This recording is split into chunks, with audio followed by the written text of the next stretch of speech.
And welcome back to episode of Miniature Truth. I'm your only host on this show because, well, most people will get canceled if they say the shit I say. And me? Good luck. So we've got a lot for you today. A lot of it's actually a recap of what happened on Saturday. And a few things that I found late last night, early this morning. So a lot of the stuff that you will see today was probably already addressed by all these other big name influencers. So, might be a recap, might not be. Anyway, obviously we know, in order to get these shows started, got to start off with a little music to get us in the mood. And what music do we have to get us in the mood? Well, you'll see. And I'll go get your coffee, whatever you need to do. Get a snack, get a breakfast, get a bagel, whatever it is y'all doing before this music starts. So, see y'all in a minute.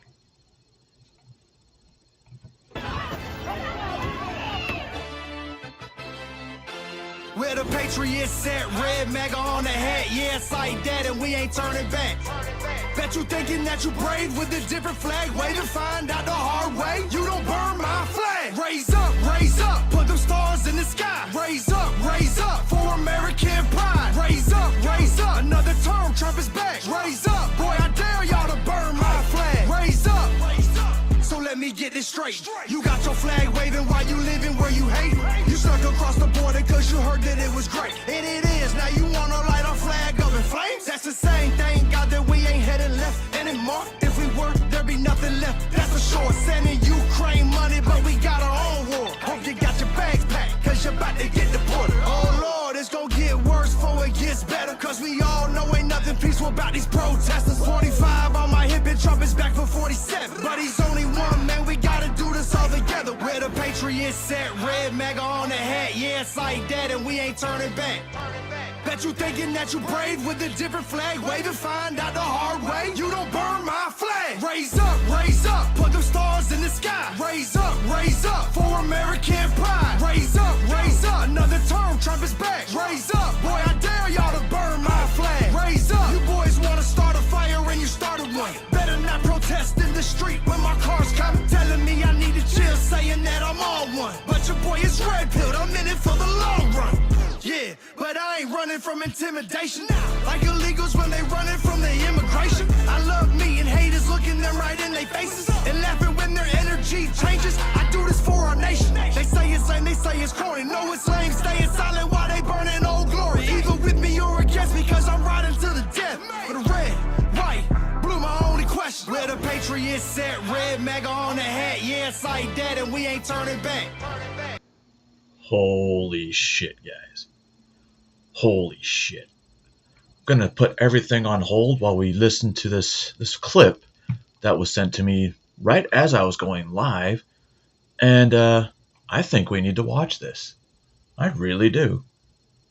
Pedo. You could even hear it on the TT guy video. I want to talk about the story surrounding this guy, this predator hunting guy by the name of Rami El Dali from OBL Nation. I'm guessing OBL Nation is some type of predator hunting catching group. It's news to me that those even exist. But anyway, we all know that within the last year or so, predator hunting videos and streams have been quite a viral sensation. They rack up a lot of views, they bring in a lot of attention, and make a lot of money. And I'm pretty sure through the likes of YouTubers like Gideon and the way that he uploads his content and the way that it goes viral. And this is why there's a lot of other small people out there who are supposed predator catchers who are legitimately turning out to be past predators themselves. This guy Rami El Dali allegedly gets confronted live about his own past predatory behavior. Yo, we catching Preds today? I'm here to join the team, bro. Alright, yeah, we're good. Yeah, come on. You guys gotta bounce. We're all events. It's a public street. Put them on the live. I'm saying, go do your own thing. Let us do our catch. And stop intervening. Bro, this is how you know these people legitimately don't care about catching predators, bro. Not only have they actually created their own little private predator catching squads, but the way that they're even confronting each other, beefing about the legitimacy of their own tactics, and this guy telling them, how about you guys go do your own thing and go let me get my catch, as if they're all at a stream, a river, by a lake or something, arguing over whether which group or person gets to catch their fish at this particular location. And in this instance, the fish are the child predators they're trying to catch. Bro, you're intervening. Yo, let's go. Just No, fucking come ignore on, these come on. clowns. Just stay with us. Are you a pedo? Yo, I'm letting you know. Stop fucking following us. I'm not fucking playing right now. Get the fuck out of here. Whoa. This shit is gonna turn off real quick. No. Get the fuck out of here. Raimi is a pedo himself. Listen, we're here to help. Why is Raimi a pedo too? So now the predator catching group who's live streaming this guy by the name of Rami and his viewers are now all calling him a pedo. You could even hear it on the TTS from the people who are donating to the stream. By the way, I have a Twitch account too, Maury the Don. All links are in the description and in the pinned comment section. Sorry for the shameless plug, but I gotta do it. I'm gonna have TTS too, so anybody who wants to talk shit, you can donate to do so. But anyway, it's just funny to me seeing that these people, two different predator catching groups, are now beefing with each other, accusing each other essentially of being pedos. It's funny to me. I'm actually about to drop it. Are you a pedo? Are you a pedo? Are you a pedo? Are you a pedo? Are you a pedo? Racist?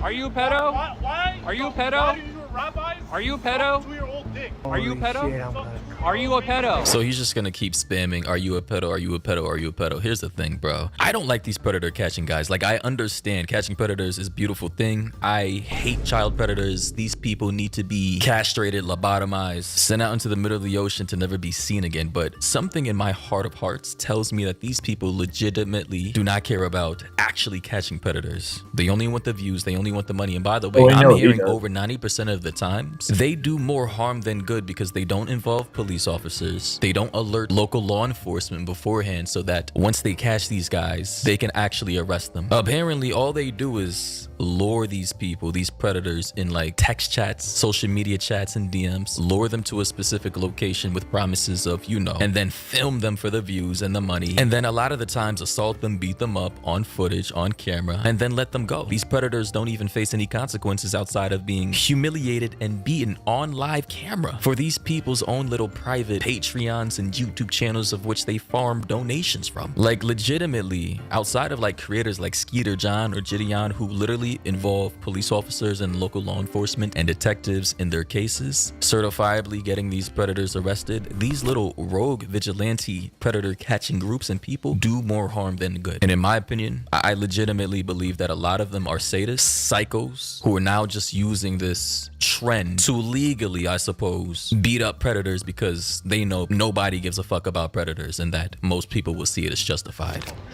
Bro, just it's one question, I'll leave. I swear to God, are you a pedo? Raimi is a pedo. Raimi is a pedo. Raimi, the pedo. Raimi, like a TTL. kid Are you a like that. pedo? What do we do now, bro? So apparently that's Rami right there. Yo, it's so weird seeing this in real time, bro. So this man creates predator catching videos, filming people, assaulting them without police officers anywhere nearby. They're doing this solely for views and money. But here this man is here, caught in 4K, on the other side of the camera, being caught as a pedo and running away, just like how the people he films for his social medias, allegedly. I'm only speculating and assuming, but now he's on the other side of the camera, being the predator running away from the people filming him. It's the amount of irony here is just, it's crazy. Then here we have these screenshots here that says, oh hell nah, I didn't know that ass was looking like that. I guess this is Rami talking to somebody under the age of 18. He also said, let's get a telly tonight, you free baby. He also said, let me show you what I can do to you. What's crazy? I'm gonna show you guys something.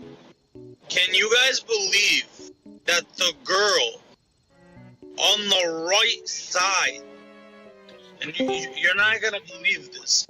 Can you guys believe that the girl on the right side of the picture that I'm posting in general just turned 18. Here we can see other screenshots from the girl. She said, "What if you can't handle me?" Winky face, thirsty face. He then replied back by saying, "Well, nothing's happening till you turn 18." And then she sent an emoji with a little tear coming down with a smiley face. I don't know, weird ass emojis. But allegedly this guy caught in 4K, bro. Like, it's just amazing to me, dog. I'm telling you, a lot of these predator catching guys, they overcompensate. Not only are they psychos and sadists, but they're overcompensating, I suppose, for their own pasts. 18. Like honestly, if I didn't just tell you that, would anybody be able to fucking even know? Fucking 18-year-olds are like got bodies of like strippers nowadays. It's crazy, bro. I don't know who the hell is speaking about that, who just said that, but this other text chat said, "Then when you turn 18, I'll bag you and I'll show you them how it's fine done." Typo there. He also said, "Nah, but you gonna have to pretend you 14 or 15 for me to do it. I don't catch guys that go for 16 or 17. Makes no sense." And she said, "I bet, so I'm gonna have to use my actual pics." Not only, I suppose, he was waiting for her to turn 18, but he was also gonna include her in one of his predator catching videos. Like, Mans was out here trying to kill 2 birds with 1 stone. And me and you getting married. So with that being said, I'm proposing to you. Will you marry me? What the fuck? Yo, this guy is, if this is actually Rami speaking right here, bro, I don't even know what to say. But here's some more screenshots that say, "Yeah, we can laugh my ass off. You can be my decoy and help me catch preds. Let's get it. What's your number? I'm gonna call you later." Bro, the irony of all this, bro. This man is out here catching preds. Meanwhile, he's a pred himself. Like, make it make sense. Like, I called it, man. I knew something was wrong with some of these predator catching guys. I knew it. When I'm 18, sure. Nah.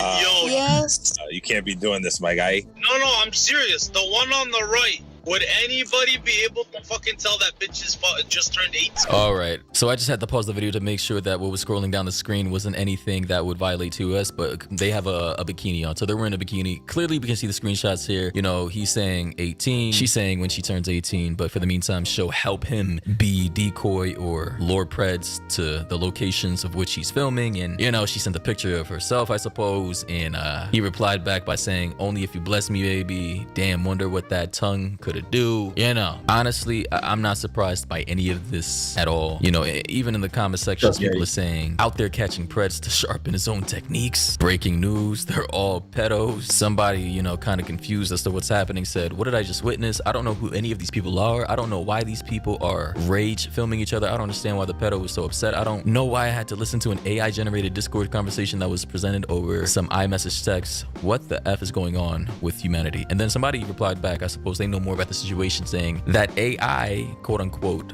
Discord convo wasn't AI. It was real from the catcher showing his predatory behavior in a Discord call. And of course it happened in Discord. This is why I deleted my Discord server, because there's just too many weirdos in Discord and I'm tired of it, bro. Honestly, I'm not surprised by any of this. A lot of these predator catching people or groups turn out to be predators themselves. The irony within that is just not surprising at all. But it's basically like, now we have predator catchers catching predator catchers who are predators themselves. Like, it's just, yeah, the internet is weird. Humanity is weird. It's all weird. But do let me know your thoughts and opinions down below. Also, everybody, be sure to follow my Instagram down below. I'm gonna be posting more lifestyle content outside of this YouTube stuff. You know, also, that, you know, it could be true, but for somebody who does what he does, that is very, very fishy. Allegedly. Wow. Thanks, Zip. I never would have known about that till this morning. But yeah, take it as you look at it. Y'all saw the same thing I did. And I'll let you guys decide for yourselves. I already made up my mind. And to me, it's pretty fucking clear that he was hitting on a 17-year-old. Now, some could say that's close, but I believe in the state of New York, you have to be 18. So it doesn't matter if she's 17, 16, 10, still a minor. And even sent a sexually explicit message to her while commenting on one of her Instagram stories. Anyway, Good morning, Zippity. Good morning, Carmen, Corey, and Yeti. How are y'all doing this fine Monday morning? Like I said, a lot of the stuff I'm going to go over happened on Saturday and Sunday. A lot of the other influencers I let have their say in it because they make all their money and they always come up a day or two after me. So, exactly, Yeti. No, not with Rami. Rami's in his 30s, isn't he? And I think Romeo and Juliet law only applies if they were still in school together. I think. Crazy. So, what are we going to talk about first? We're going to talk about this guy from Nashville who thought it would be cool during the No King's Day protest to get in arguments with people and pull a gun on them. This little 19-year-old piece of shit. So I'm only assuming that, judging by the way he looks, he was probably arguing with conservatives. I mean, judging by the way this dude looks. Actually, let me fix my screen real quick.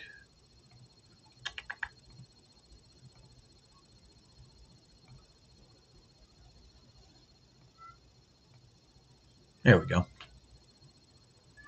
So I was saying, okay, Rami's 32 with a 17-year-old. Do the math. Do the fucking math.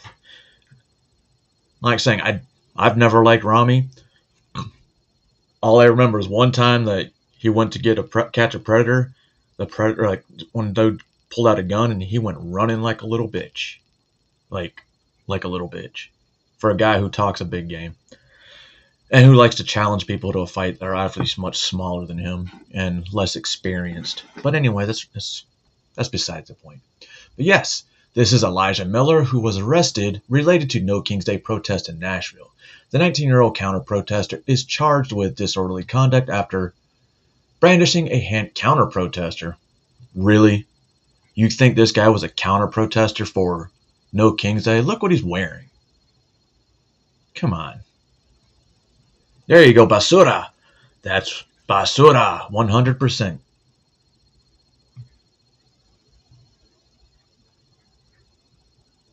Oh. I don't care if its consent is 17. That's still a minor. All right, so this is back to the No Kings protest. Let's listen to why this young lady's protesting, and then I want to show you some more. So just look over here and say your first and your last name for me. Lavora Vincent. And how do I spell it? Lavora-Vincent. Perfect. And then how old are you? I'm 18 years old. And are you a resident of Atlanta, or what would you say? I am resident of Metro Atlanta. Awesome.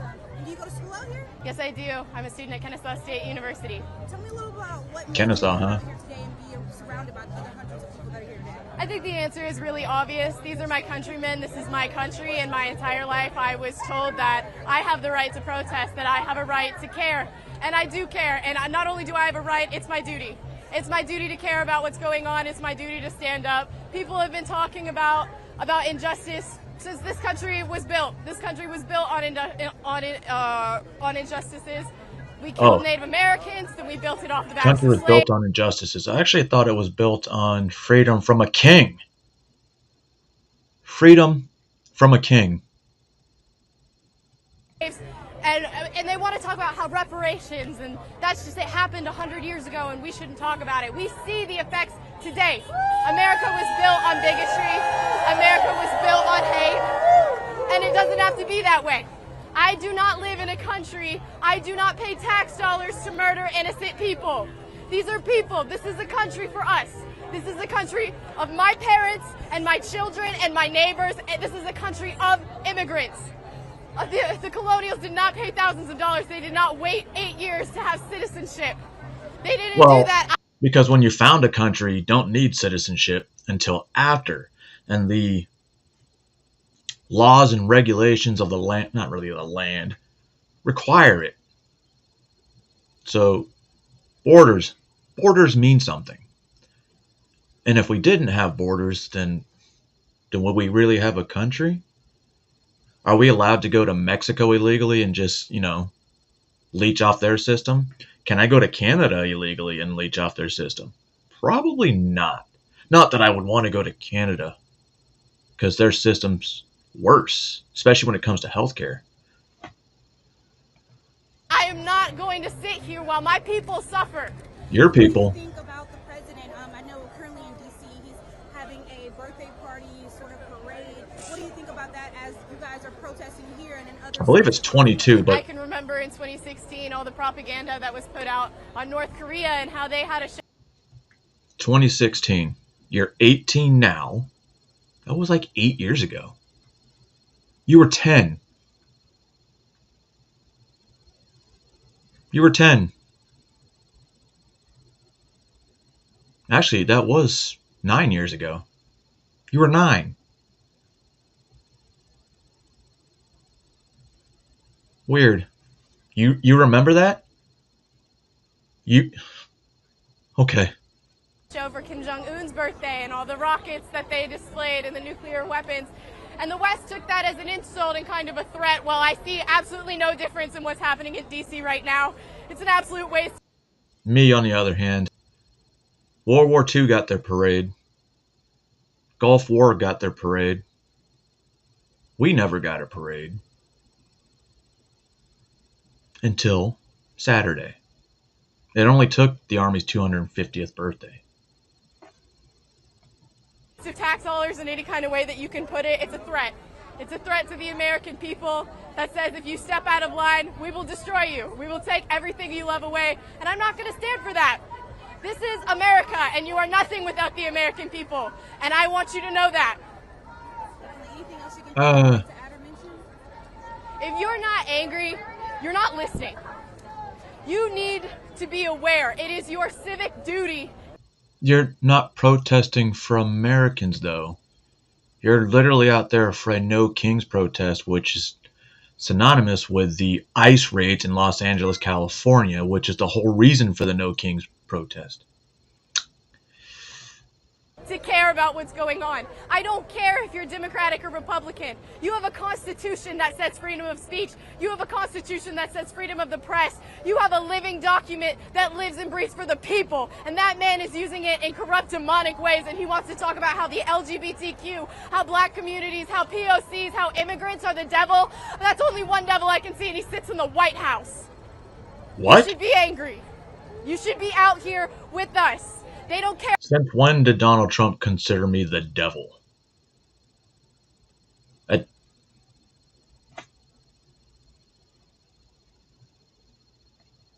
By your saying, I should be the devil. Care about you. These people, and you should show them, all of these people out here. These are the people. This is their country. This Capitol building, people are supposed to come here and represent us. And they won't. So I will represent me. That's what I have to say. Okay.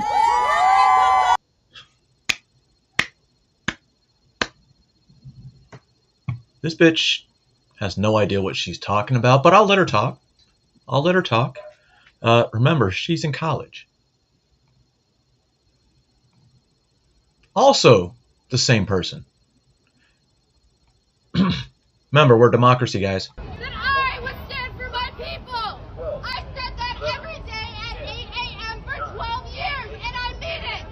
Say it with me. I pledge allegiance to the flag of the United States of America and to the republic for which it stands, one nation, under God, indivisible, with liberty and justice for all. So why is your flag upside down? I will! We will! Stand with me! This is your country! So why is your flag upside down? God, I know it's heavy, but it's worth it! Stand up for something before there's nothing left to stand for! Why is your flag upside down? That I would stand for my people! I said that every day at 8 a.m. for 12 years, and I mean 8 a.m. Shit, ours is like at 7:40. Let's continue. So this is a journalist. It's a journalist who obviously doesn't understand Move. Move back. Move back. Well, he also lost a camera. Oh, did I miss the part?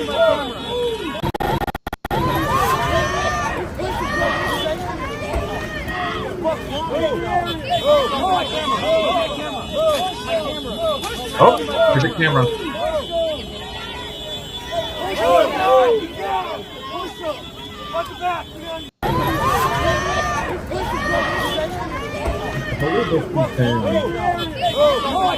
They gave the evacuation order, the unlawful assembly order. That's where that was, and yet they want to keep pushing. They had plenty of opportunity. They had plenty of opportunity to leave the area, but they chose to keep pushing. At least you didn't get arrested.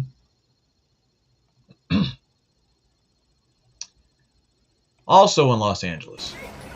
God damn it, how did I not start these? Barricade out of the way. So I was watching this live. But this dude that they pulled back, this guy right here, he had plenty of opportunity to leave. They kept pushing, he kept backing. Then he got arrested.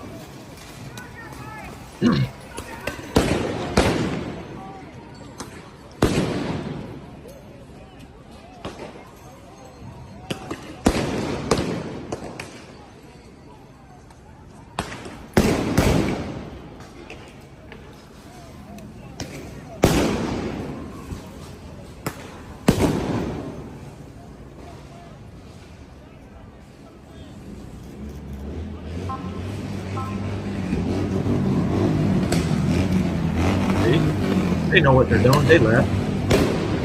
You have guys like this who obviously is very, very affluent and thinks he can get away with anything. Kind of like Padilla.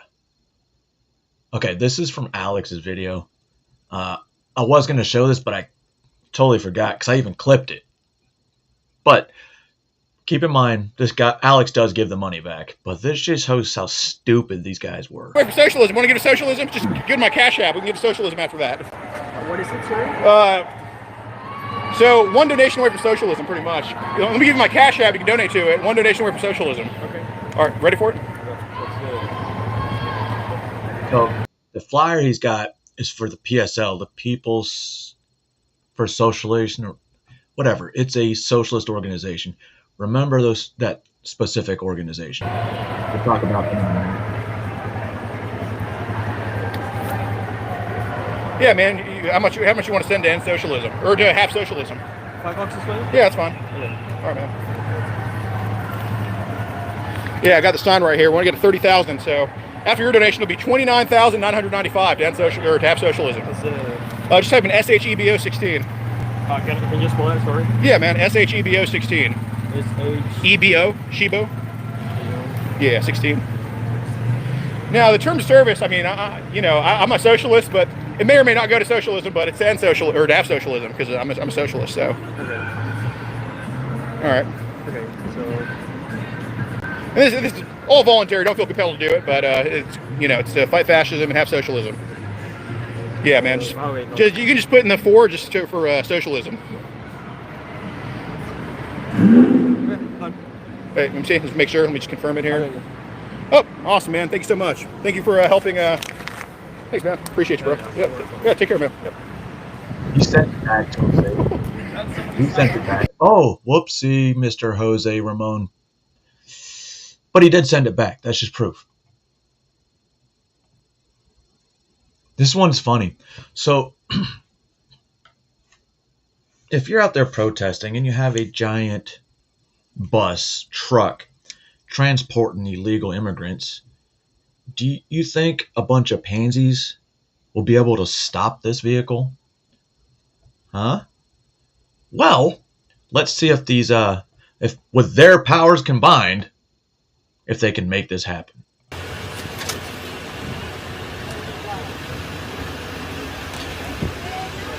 I mean, she's large, but not large enough. Then you got this guy in the blue shirt. I'm helping. I'm helping. Let my people go! Let them go! Let them go! You don't worry, Matt. Let them go! Hey, get off the truck! Get off the truck! Get off! You're white. How are they your people? Get off the truck! Let my people go! What are you, Joe? Y'all gotta move. You trying to be Moses? No! You won't take my fucking people! Don't take my fucking people! Don't kill me! Don't kill me! Don't kill you. Look at her! You're gonna kill me! Oh, I will also show you a video where you don't block vehicles and protest violently. We'll show a video on that later too. No! I can't! Don't touch me! Don't pull me! Okay, get out! No one's touching me. Get the fuck off me! Stop! Stop! Yo, she's there to help you. Wow. Stop! You're gonna run her over! Stop! You're gonna run her over! Carissa, you gotta go! I'm not getting out! Carissa! Carissa, you gotta run out! No, please don't kill me! Don't kill me! Don't get in front of a moving vehicle, you dumb I'm a bitch. fucking person! Don't fucking kill me! Don't kill me! Don't kill me! Don't kill me! Don't fucking kill me! Don't fucking kill me! Don't fucking kill me! Don't fucking kill me! Don't fucking kill me! Let my people go! Let my fucking people go! Wait, are there a bunch of skinheads on the road? Let my people go! Let my people go! You know they're laughing at us. Let go. This is why we need a siren. Let my people go! Let my people go! Let my people go! These are parents! Let my people go! Their kids waiting outside! Their kids waiting outside, sir! Their kids waiting outside to see their loved ones! Just let them You're go! separating families. These are our people! You're separating These are our families, sir. parents! This is our community! These are our families! Let them go! We want to let them go! This is our people! These are immigrant workers! And you know they feed this country! We will not let this country! No! No! Dude, yeah. That bitch has got to have a horn. Let them go! It is a 55 Let them go! Doesn't it hurt you? Where's your humanity? Doesn't it hurt you? You know you're kidnapping people! Doesn't it hurt you? Doesn't it hurt you? At this point, they should have arrested her. Where's your humanity? Open them up! This is a hard Then again, she's probably one of the state ones. Get away! Let them out! What are you doing? Let them out! Let them out! Let them out! There's over 800,000 illegal immigrants in the state, or Los Angeles. They got plenty of room. Get her. There you go. About fucking time. Get back! On the sidewalk! Get back! Look out! Get out! Don't hurt now! They gave you more than enough time. Don't hurt now! Drive past the speed.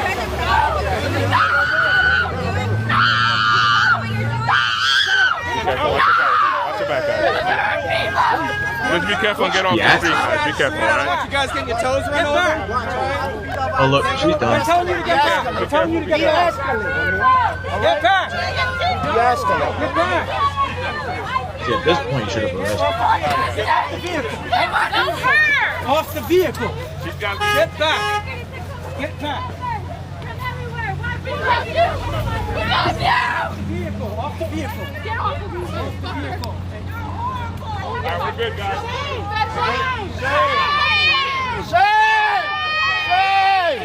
Shame on you protesters. Shame.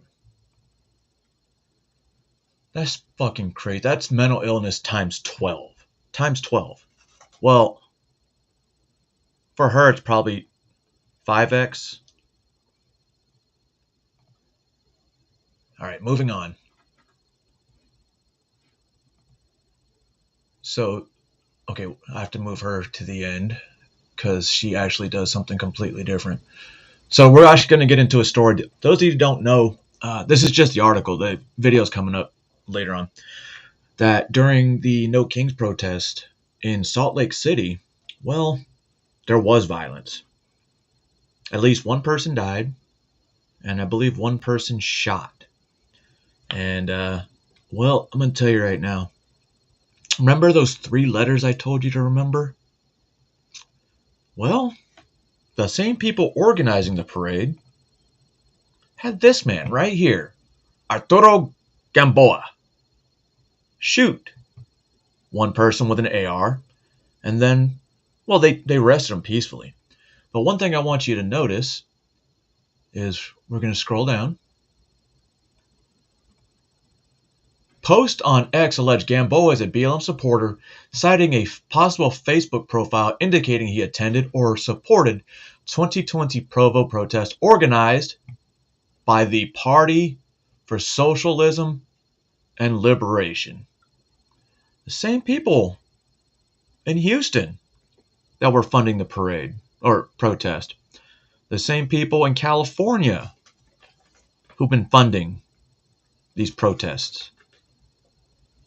Move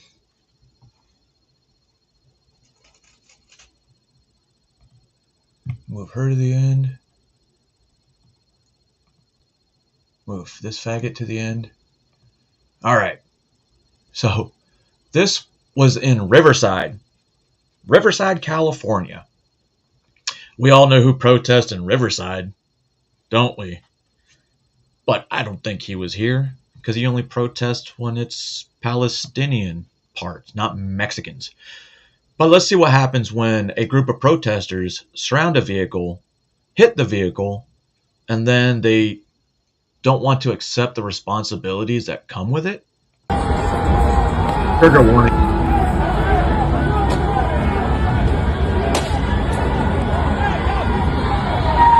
Well, oh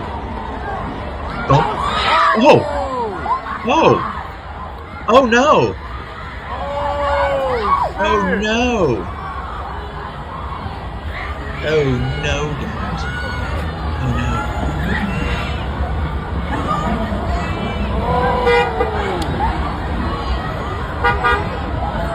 Fuck, he done ran all the folks over.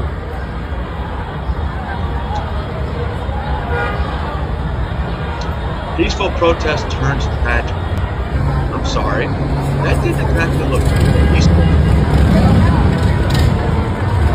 That wasn't exactly peaceful. I saw this video myself, right?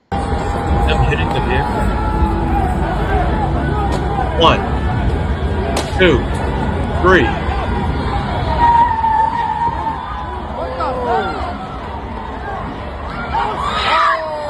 I'm just saying. I'm no genius. That didn't exactly look peaceful at all. Had it been my vehicle, they probably would have gotten shot and then ran over. But let this be a lesson to you protesters in Florida. This was California. Florida is allowed. Oh, what do we have here? Another angle.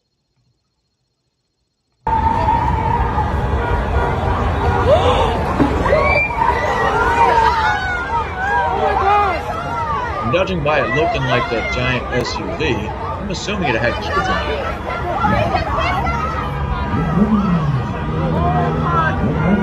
Oh my god. Those were not peaceful protests, but they're gonna win it. Where peaceful protesters were peacefully protesting out in the streets of Riverside, and then they were indiscriminately run over by a violent MAGA protestor.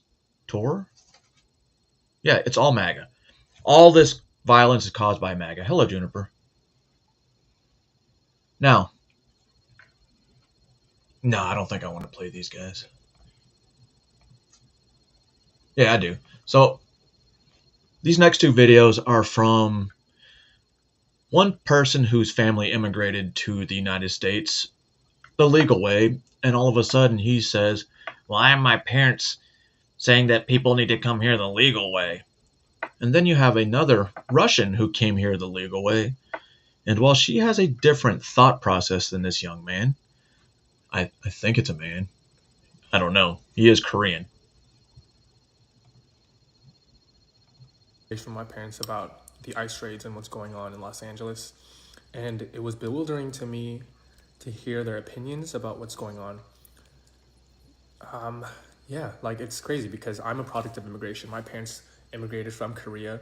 They tried moving over to South America, I believe Argentina, and then they eventually settled in LA. Why LA instead of They did it the Argentina? right way, right, quote unquote. They were able to get papers. I was able to be born in Los Angeles. I'm a citizen, and they were able to get their green card and eventually their citizenship in I don't know, maybe like 10 years, right? They were lucky. They were privileged enough to have that opportunity to gain citizenship, right? But It it's wasn't so important free. to recognize that not everybody has that privilege. It's not something that's given. It's extremely hard to do, especially in today's climate. But they were emphasizing the fact that, you know, these people should be doing it the right way. And it broke my heart because they're basically saying that one piece of paper is what differentiates us. There's actually from more them, than one right? different But paper. that's There's a not bunch the of case, them. right? We're all people of color. We're all people that came to the States because we wanted to improve our lives or You help were our born here. You families, didn't come to the or States. even escape, you know, oppressive regimes, right? There's so many reasons why someone would come to America. South Korea is not oppressive. And doing it the right way is not an excuse for you to just turn a blind eye, right? I feel like that's something that's pretty common in minority groups. Once they achieve a certain level of status or financial stability or education, whatever, they feel the need to separate themselves. You notice he said achieve, which means they in fact earned everything that they got. You didn't.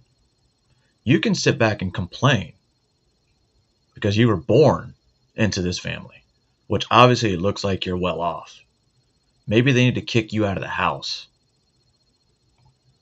From those who haven't reached that level yet.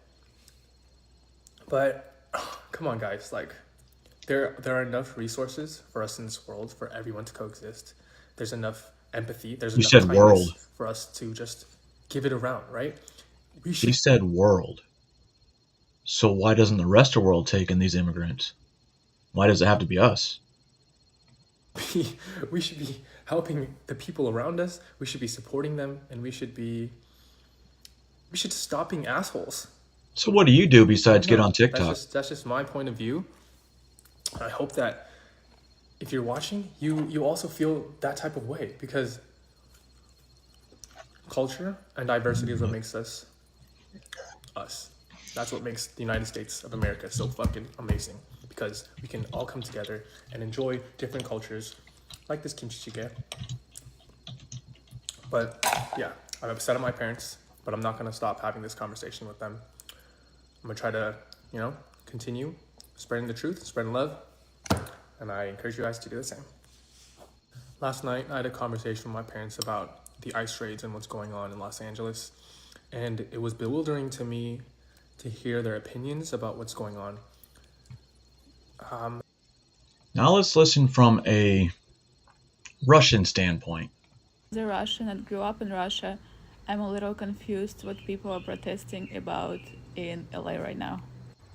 In Russia, there are laws and you have to follow them, and if you don't follow them, there are going to be consequences for not following them.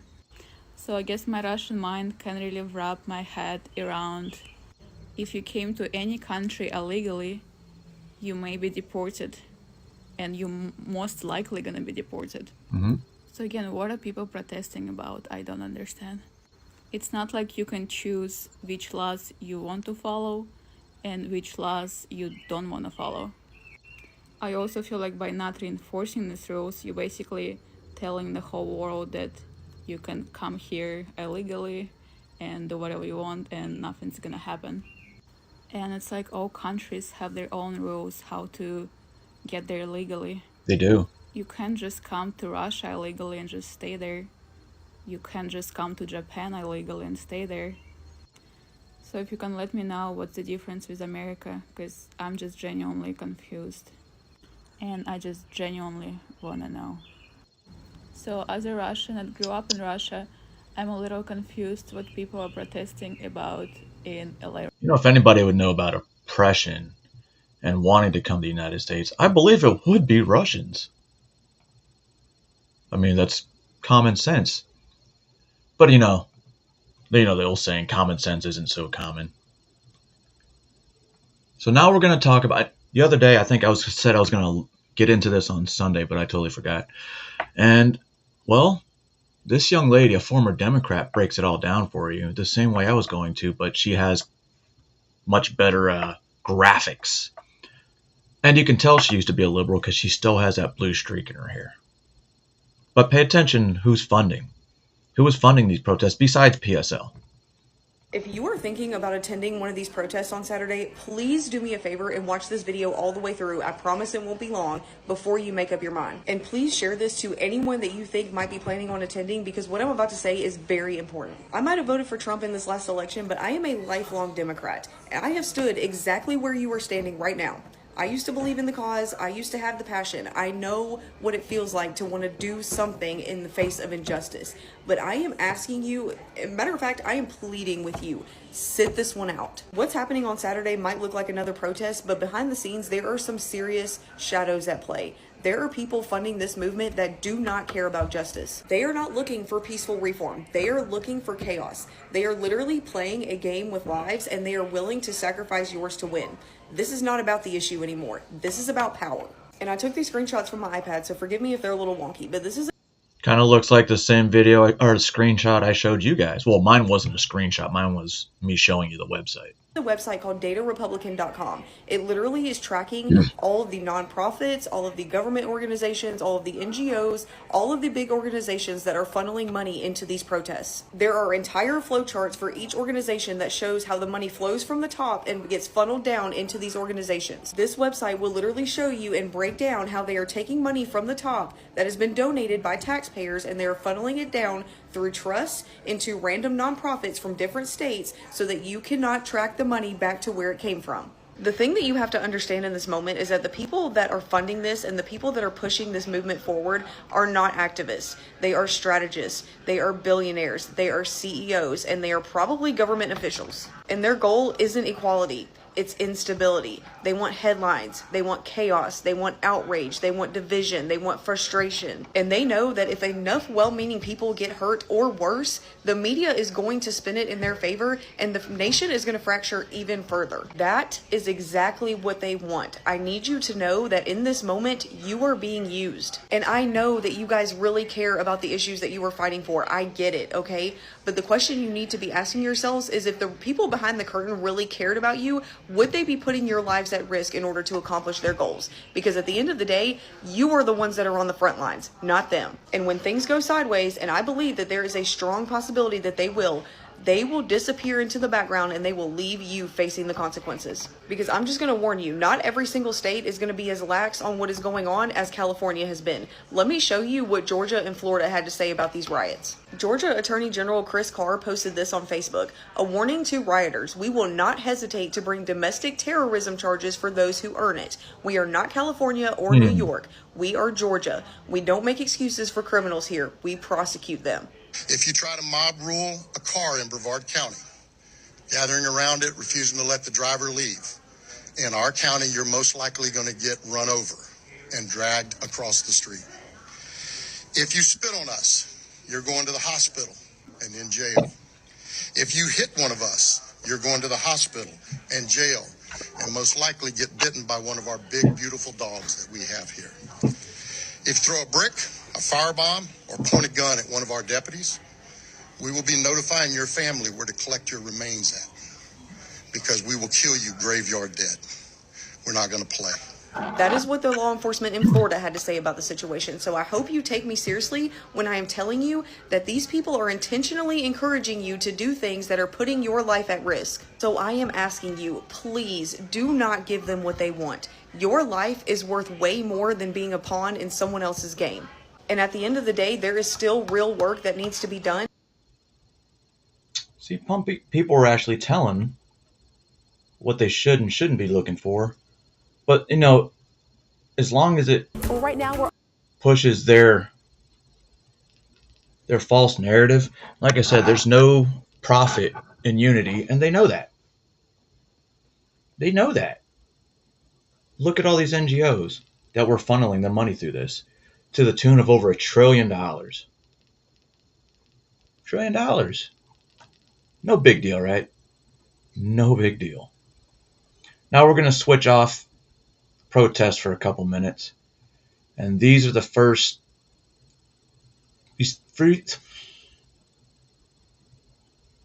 These next three stories are about, well, something that we alluded to at the very beginning with Rami. And then one thing from California I found very disturbing. Maybe, maybe not, but to me it was disrespectful. We're also following the latest updates regarding the indictment of South Carolina Representative R.J. May. This comes after Wednesday's arrest at his West Columbia home for serious charges of child sex abuse. Well, yesterday, prosecutors laid out graphic evidence in a 2-hour hearing, including testimony from an agent who investigates online child exploitation. The case started with a tip from last year from the Kik messaging app, the app flagging an account for sharing child sex abuse material. And agents say the account was linked to May's IP address, which shared more than 200 videos in both March and April. So he wasn't hacked. They searched his home in August and say even though the app had been deleted, his phone saved the account details. A grand jury indicting him for 10 of those videos, we're told. Investigators say he was actively messaging. See? You can delete the apps. They're still there. The info is still going to be there. Other users to both seek out and distribute similar videos. Defense attorneys say no illegal content was found directly, though, on May's hard drive. The judge, though, ruling that he could be a flight risk or threat and ordered him to go ahead and stay behind bars. And right now, News 19 is working to get some more details about the federal court case against him. Our News 19 reporter Josie Frost spoke with a former federal prosecutor about how these cases are prosecuted. Federal prosecutors say this investigation has been building for more than a year, and legal experts tell me that's not unusual for a case like this. Investigators had to subpoena phone records, track internet usage, and tie anonymous online accounts back to R.J. May. According to prosecutors, the accounts in question were accessed from May's home Wi-Fi more than 400 times. Investigators also say they found child sex abuse material on one of his messaging apps, something that helped them secure a search warrant for his phone. May faces serious time. The minimum penalty is 5 years if he's found guilty.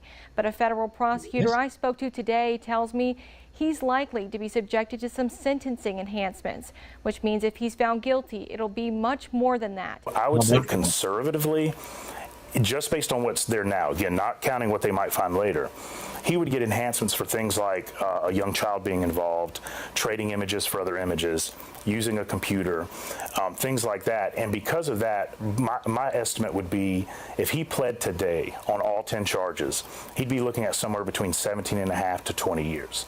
If he went to trial and was convicted on all 10 charges, I think his guideline range would be roughly 24 to 30 years.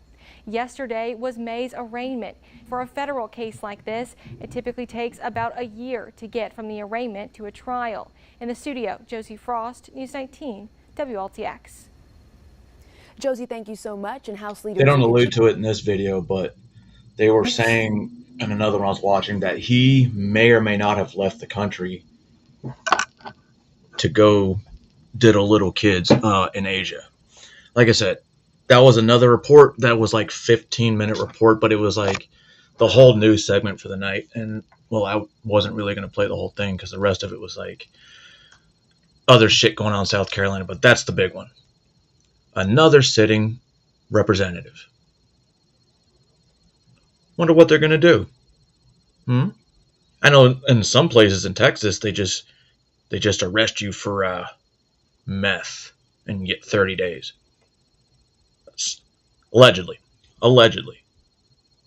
Now this next one is from St. George is in Louisiana, right? Oh, I don't know. Wherever St. George is. And this lady was arrested for filming the abuse of a preschooler. And then she wants to cry about it like she's the fucking victim. I'm very truly sorry for my involvement in this heinous crime. I know My actions were very immoral. A Washington County woman has been sentenced to prison following a child abuse investigation that began nearly 3 years after the crime occurred. 31-year-old Alexandria Wright appeared before District Judge Keith C. Barnes on Thursday. She was sentenced after pleading guilty in April to 4 felony charges, including aggravated sexual abuse of a child and producing a video of the abuse. You know, these horrible cases come before the court. And somehow you find a glitter of light at the end. Did you say gooder? Somehow there's a layer that you're able to pull something positive. But not in this case. Hell yeah. There's just layer and layer of pain. The abuse took place in October 2021, but the videos didn't surface until nearly 3 years later, when her co-conspirator, 26-year-old Martin Brandon Gillen, was arrested in Kansas on an unrelated kidnapping charge. During that arrest, investigators located videos on Gillen's phone that showed a child being abused in Washington County. Wright was located and arrested 2 months later. I'm not the monster that the news and everybody's making me out to be, though. I would have never committed anything like this willingly. To the charge of sodomy on a child, a first-degree felony. The court hereby sentences you to serve 25 years to life at the Utah State Prison. On the count of aggravated sexual abuse of a child, first-degree felony, the court sentences you to serve 15 years to life at the Utah State Prison.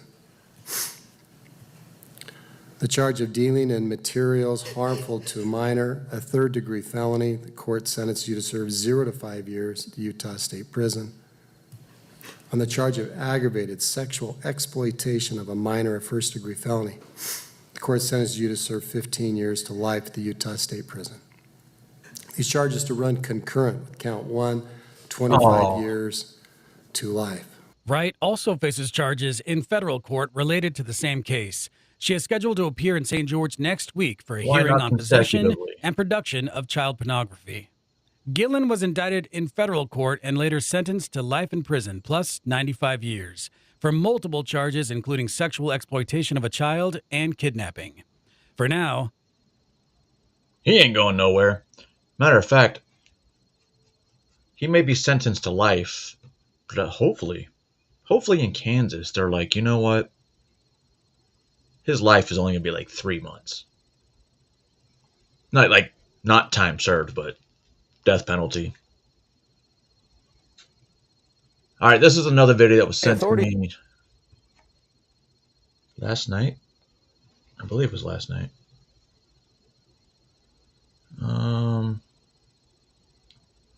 Oh. Yeah. At 3 o'clock in the morning when I'm asleep. Authorities are calling it a successful roundup of alleged child sex offenders, but it also shows how widespread that crime is in North Texas. The Dallas FBI office, along with some of the 70 law enforcement agencies that all participated, announced the results of what they called Operation Soteria Shield. Here's our J.D. Miles. These are the faces of the 244 men and women charged with exploiting children for the purpose of sex trafficking or pornography. It's the end of a month-long investigation by federal and local law enforcement of a crime that authorities say is a year-round problem. The numbers of offenders arrested and the children rescued in this operation are stunning. It's stunning to hear them repeated here. 109 children were rescued by Operation Soteria Shield, which began in April. During this operation, many of the children recognized or rescued were previously unidentified. They had never been reported missing. They had never had their abuse known to authorities. The operation not only led to arrests and rescues. How do you have 109 children not reported missing? Were all these children illegal? Well, the fact they said they're not reported makes you think, yes? Or maybe that parents just said, you know what, here you go, or they were kidnapped. But if they were kidnapped, why weren't they reported missing?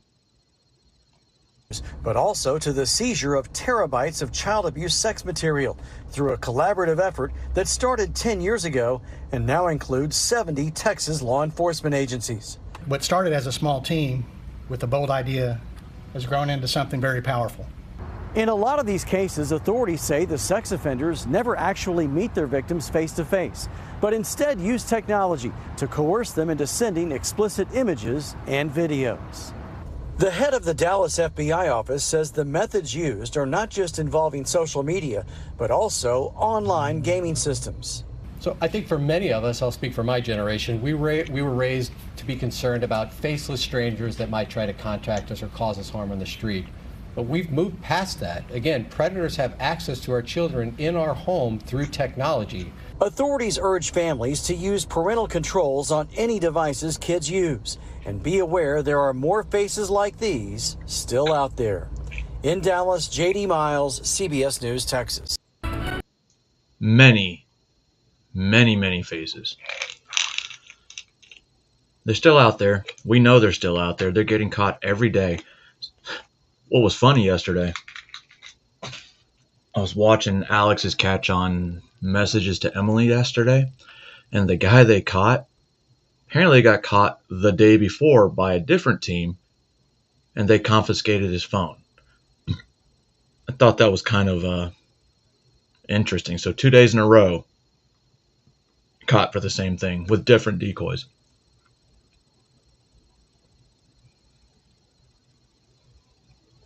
And again, I don't think they arrested him either at that time. But it's a pattern, and I'm curious, like, that was just two. 2 teams, 2 decoys. That means he probably had a few more. And hopefully he gets another knock today, or tomorrow, or even next week. Or hopefully the next knock he gets on the door is for a warrant for his arrest. That would make me happy. This, on the other hand, didn't make me happy. And I'm not going to ruin it for you. I'm going to let you listen to it. Now at 5:30, a social media firestorm is brewing after a Dodger Stadium national anthem performance took an unexpected turn. A singer claims a team tried to stop her from performing the Spanish version. On the very night, fans were protesting ICE raids in Los Angeles. Yeah, now the Dodgers are facing some backlash from critics for staying silent on this issue. Jennifer McGraw is live in Echo Park with that story for us. Jen? Rick and Kareen, as the Dodgers take on the Giants tonight, some people think that they should also be issuing a statement about ICE. Some don't think they should get political. Others don't agree. We are going to do the song in English today, so I'm not sure if that wasn't transferred, if that wasn't relayed. Singer and social media personality Neza was told she was to perform the Star-Spangled Banner in English before the game, but instead belted out a version commissioned in 1945 in Spanish.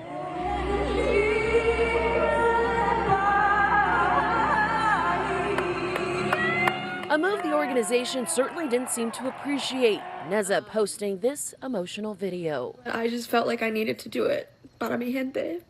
Safe to say I'm never allowed in that stadium ever again. The Dodgers haven't commented on the recent angst over ICE in our city, and some say they should keep it that way.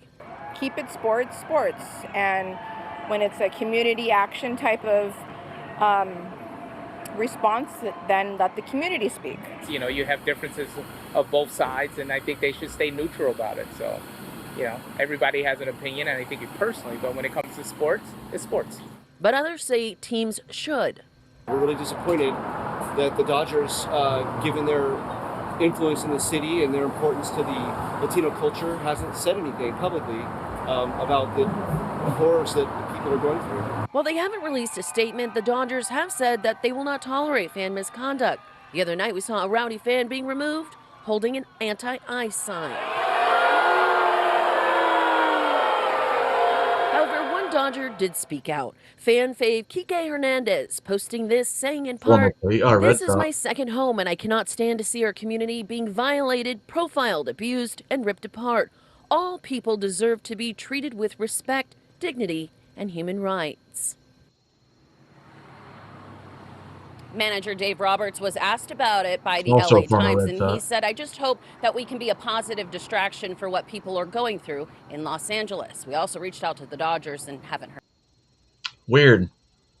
You think they wished the Army a happy birthday on the same night that she sang that national anthem? No. You know how many countries I've been to where we've had to play dual national anthems? And then when they sang the national anthem for the United States, it was in English. Not in Belgium, not in French, not in German, not in Korean, but in English.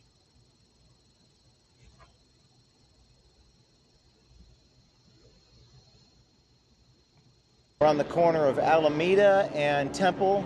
It says, fuck LAPD. It says, fuck ICE. You all look really stupid. Fool. All of you. You look like a fool. You look like a fool. Who are you fighting, you idiot? Look at you up there. Looking like a fool. All of you. Wanna be a baller, shot caller, 20-inch blade. Call them fools, but they support the military, right?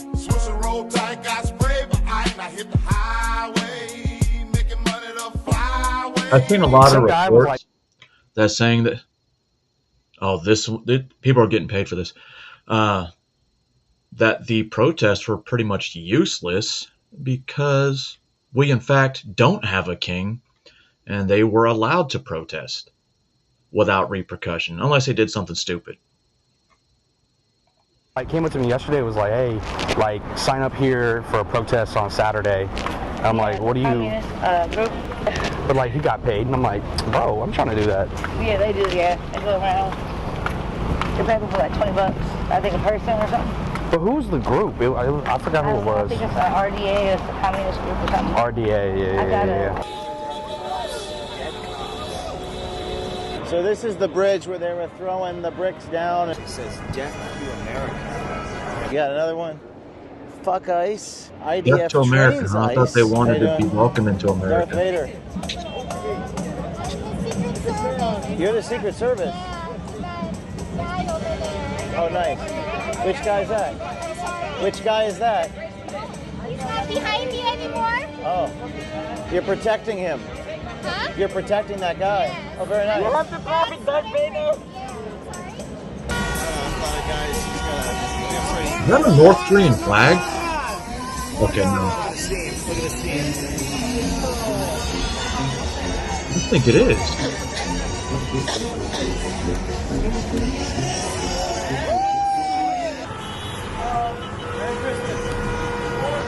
I saw this guy in the protest where they were gassing people, not Trump, but the Grinch.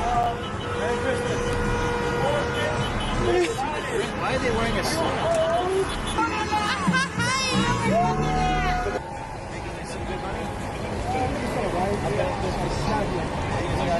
He's making money. That's good money. Who are you with? Right now we're with United Healthcare. Okay. So this guy's It looks like the job. To sign a petition for United Healthcare.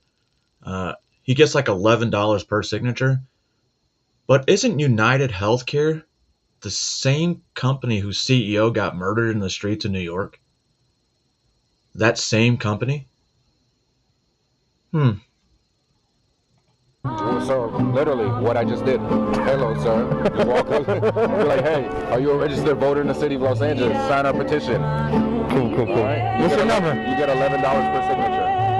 No shit. Yes. $11 per signature? Yes. How much did you get? I mean, like in like one day. I mean, sometimes I'll get like 100. It's worth it. Yeah, for sure. And pay is twice a week.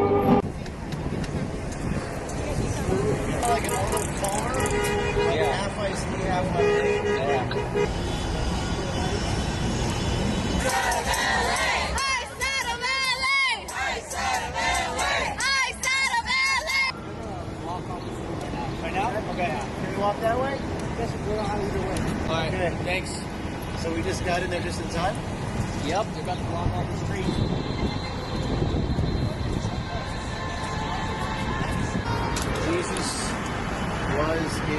undocumented. Jesus is undocumented. Well,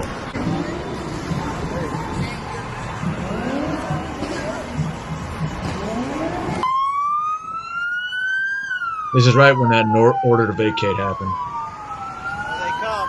Here they come. Here they come.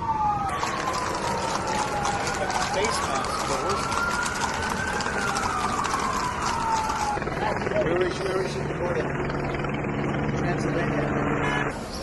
Horses, motorcycles, just every type of police officer you can imagine. How much you get paid? Some are 8, some are 10, some are 12. In Colorado, we went one time, it was like $14 if you two signatures. Yeah. So we had a tax petition that was only $5, and then we had a veterinary petition that was $3.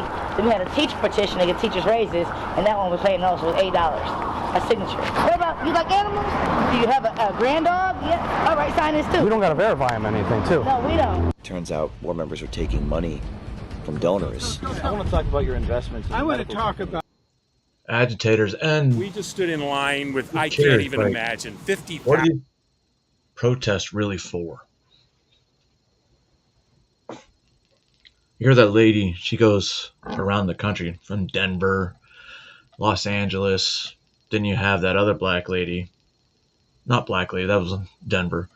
That one black guy from United Healthcare who said he made $1,100 in one day getting people to sign petitions. Huh. I thought activists did shit for free. So it's obviously all about the money. And where are they getting this money? NGOs, right? Rich donors. United Healthcare probably want. Maybe that's why the CEO was murdered. Because he found out the scheme. False flag. Just like Minnesota. But that's later. 1,000 people, all wearing American flags, all wearing red, white, and blue. You could ask any one of those 50,000 people why they love America, and they could give you 10 reasons. You could ask any of those people why they love America, and they couldn't give you one reason, because they're ingrates. I'm Olivia Pero. And this is Lorenzo Prieto. And we're here with the Daily Signal at the Army's 250th birthday parade in Washington, D.C. And today we're asking people attending the parade what this parade means for them. And what are their thoughts on the No King's Day protest, and what did Trump do to deserve such a title? Let's go see what they have to say. What do you think of the parade?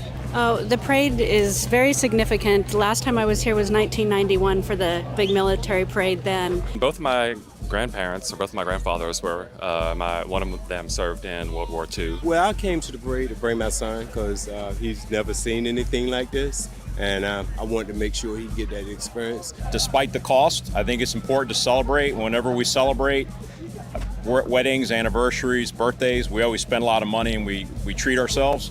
I think it's important for the nation to treat itself today. I think it's a sign that American culture is starting to change, and I think that it's a good thing that the United States is once again embracing patriotism and pride on a federal level. What do you think so far of, the protests, the people here around shouting?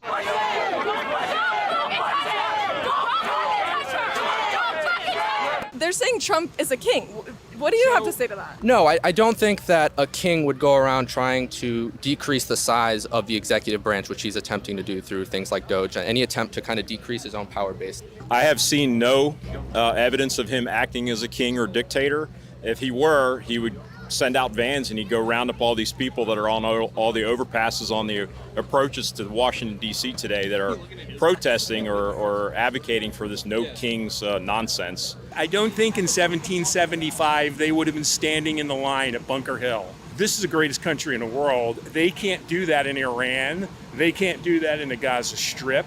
They can't do that in Iraq. So thank God they're here, because otherwise they wouldn't be safe at all. Can't do it in Israel. It's something I don't want to get involved with, but he's not a king.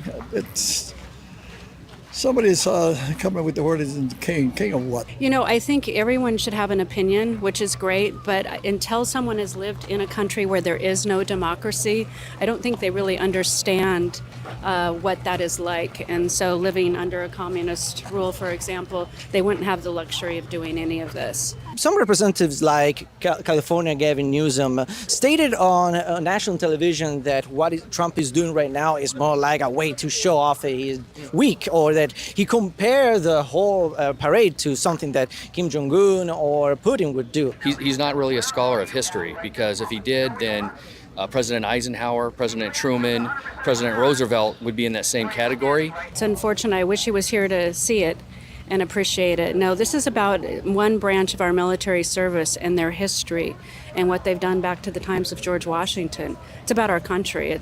This is really not about Trump. I think I fundamentally disagree. I think the United States Armed Forces has always stood for liberty, justice, and freedom. I think they were founded to uphold those principles against British tyranny.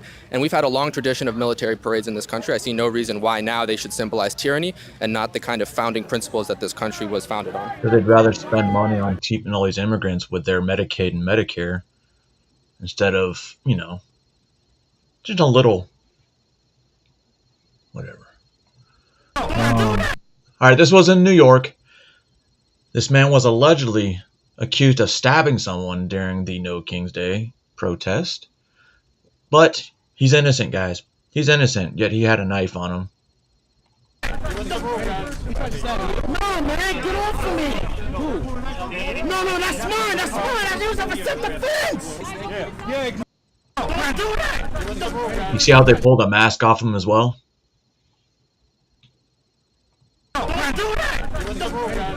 No, man, get off of me. No, that's mine. I use it for self-defense. Yeah, make this screen. Take this snapshot. Because I promise you, when I get my lawyers, I'm going to sue everything. Here in my hands, I have a written paper, so it can be very articulate and clear. So I was watching this, and I was paying attention to this kid right here specifically. He's out here reading this stuff, be anti-American, essentially. The United States Air Force said he joined in 2023. Here it is, 2025, and this dude is an E2. An E2. If you're in the Air Force for 6 months, you're automatically an E2. If you're in for a year, you're automatically an E3. So he's been in for 2 years. 2 years, still an E2. I bet you he's a piece of shit and's getting kicked out. But nobody seems to notice that, except for me. May 2nd, 2023, I raised my hand and swore an oath to protect the Constitution. All right, we're having a bit of a problem with our active duty military. We got airman shit over here who's going to come out and get a conscience about enforcing federal law, immigration law. We got Benjamin France, who decides, Naval Academy graduate, JAG officer, who's going to say, hey, I'm coming for ICE. What is going on with the military? We need to have a big flush. Thanks for coming back. Stand by. The land of the free with the people that reside within. The immigrants paying U.S. taxes, building homes, working blue-collar jobs. I serve to protect these people. Good. They are our people, the ones that came into the U.S. authorized on a visa or green card, getting stripped away from families, undocumented children. What green card holders are getting deported? The visa people getting deported, well, they overstayed their visas and or they were supporting a terrorist organization. But you're defending those. Green card holders, yes. Legal visa holders, yes, until they do something that's detrimental to the United States and our sovereignty. However, it's okay. It's okay. This guy swore an oath to protect them. Not so much. Losing parents, friends, siblings, pulled from homes to sit in a concrete room. They are kids. I don't need. Okay, what we're doing. Hold on. Now, if he really cared about this shit, he would be able to say all this off the dome not read a script, which means he had to think about it many, many, many times and rehearse this. So none of what he's saying is probably what he thinks. I understand it. Some people may get swept up in the circle by accident. Criminal, illegal aliens, right? They're trying to deport them, return to sender. And he, airman dipshit here, ain't doing it. He's active duty. Does he want to go to prison? Does he want to get kicked out on a dishonorable discharge? The answer, yes. Need to be Hispanic to know this is wrong. I wear the name United States across my chest daily. I am a reflection of this country. I'm not proud to say this is a country I'm serving if it means destroying the lives of people that provide for this nation. Yes, there is a legal process, but it can be better. The law, son. The law. I mean, the bottom line is Congress makes laws, and we're enforcing the laws. I know it's like enforcing the law, now you can't do it, but I think most people, a lot of people voted, they wanted to get rid of criminal illegal aliens, right? And let's take all that off the table. You're in the Air Force, and you have this feeling. Do you post this against the commander-in-chief? Do you read it? Do you not think what's going to come of this? No, you don't do that. You get out. He looks you like go a on your head shitbag getting there kicked is no out free anyway. speech. I understand Just people by his think rank. there is. The fine print was always there, UCMJ.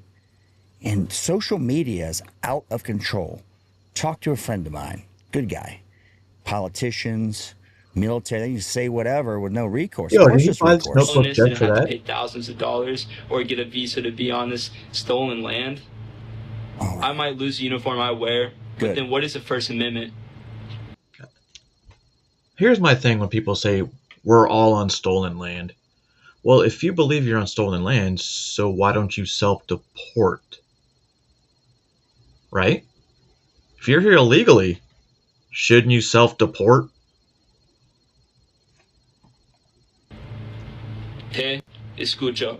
Well, let's start with there is no First Amendment when you're in the military. That doesn't exist. A, stolen land. We got a stolen land guy here. Conquered land, yes. Purchased land, yes. What is happening with this generation? They've been indoctrinated since small children. This is the Obama generation. I don't understand why you join up when you know the rules very clearly, and then you get bitter when you do the job. And he's not going out enforcing any rules, but now he doesn't like it, right? The best part, so he's a young guy, stupid, right? Ignorant, I don't know, foolish. The next one here, thanks for making this far. The next one Yeah, here this next guy should is even know harder better. to understand. So we got here is Benjamin France, right? Naval Academy, JAG officer. I think he's got to be a pretty smart guy. He's got to know better. Well, you don't know what JAG officer is. They're lawyers. Better. Active duty, right? He's going to know not to do dumb shit on social media because it's going to reflect on his career. Nope. He gets outed with this right here. And we will hunt down every Jason ICE agent again. Okay. You going to say that on social media? Who's we? We, you represent the DOD when you've got the uniform you post on your social medias, right? It's a bad look. Here he is right here. Benjamin France. I'm excited to share that today I took the oath of office in the U.S. Navy JAG Corps. It has always been a goal of mine to join and serve the Navy like my father, Timothy France. Blah, blah, blah, blah, blah. I wonder how your dad He thinks feels he's about above this. that, right? He can do whatever he wants. I will give credit to Shu. He was the guy on the Sean Ryan show about the anti-gravitic drones. Check him out on Twitter. But I guess when he got caught, he decides to go radio silent with his burner Twitter account, right? He thinks he's going to get a pass. Of course, this has been reported to Pete Hegseth, but how much can the administration do? Can they have all their people hunting down these lunatics all the time? Well, I hope so, because this is ingrained mid-level management, top-level management. It just keeps going. Can't wait for your ass to be eventually bed, whatever. And Hegseth eventually drinks himself into a coma. You worthless SOB. Here's the coup de grace, right? He goes to the DOD. You and SecDef are joking. The DOD at 04 go. Secretary of Defense was both active duty and National Guard. He deployed under both. JAG officer, you didn't, and you don't. The only thing you deploy is when you get on a ship, but you don't have to get on ships. You're probably sitting around in like fucking Maryland, loving life, drinking your fucking, what's a gay fucking cocktail? guardsmen should never be in charge of all American forces, an embarrassment to the military and the nation. Okay, you may feel that way, but when you're wearing the uniform and you know the rules, you're coming after the SecDef, there may be some ramifications, right? It may hurt your career. It may be a problem. And this guy, what do you think should happen to him? I vote court-martial, brig, dishonorable discharge. Absolutely. Here's the boy stuff. Benjamin France. I think it even goes through about his husband in here. I'm not sure. I'll read you some of the work experience. You can do what you want with it. Operational law, military justice, legal assistance, national security. The guy's a genius, right? Washington Naval Yard, District of Columbia. Here's where all the details behind the fella. He's just a dude playing the dude, right? Judge Advocate General, U.S. JAG Corps. Just got in 2024. Clerked. Just an absolute Annapolis stud. Who does this? What do you do with these people? What do you say? Put in the comments. Prosecute everyone to the fullest extent of the law. You've got to send a message. We can't have this. I know Pete Hegseth came out and said, here's some rules of road with respect to social media. But we got to have platoon sergeants, squad leaders saying, listen, guys, don't do it in your uniform. Period. Don't do it in working hours. Paying you to work, wear your uniform, you're off work, do your thing. But when you're a guy like this, an officer, a JAG officer, you deserve harsher punishment because you know random better. airman dipshit, right? That's my 2 cents. Let me know, share this video out with all the enemy. He knows better. He literally prosecutes or goes through people getting Article 15s and UCM, obviously UCMJ, I don't know why I just said Article 15s, for similar incidences. Well, I mean, if he does have one come across his desk, what did he do? Obviously, it's breaking Uniform Code of Military Justice, but he doesn't seem to care. Round him up.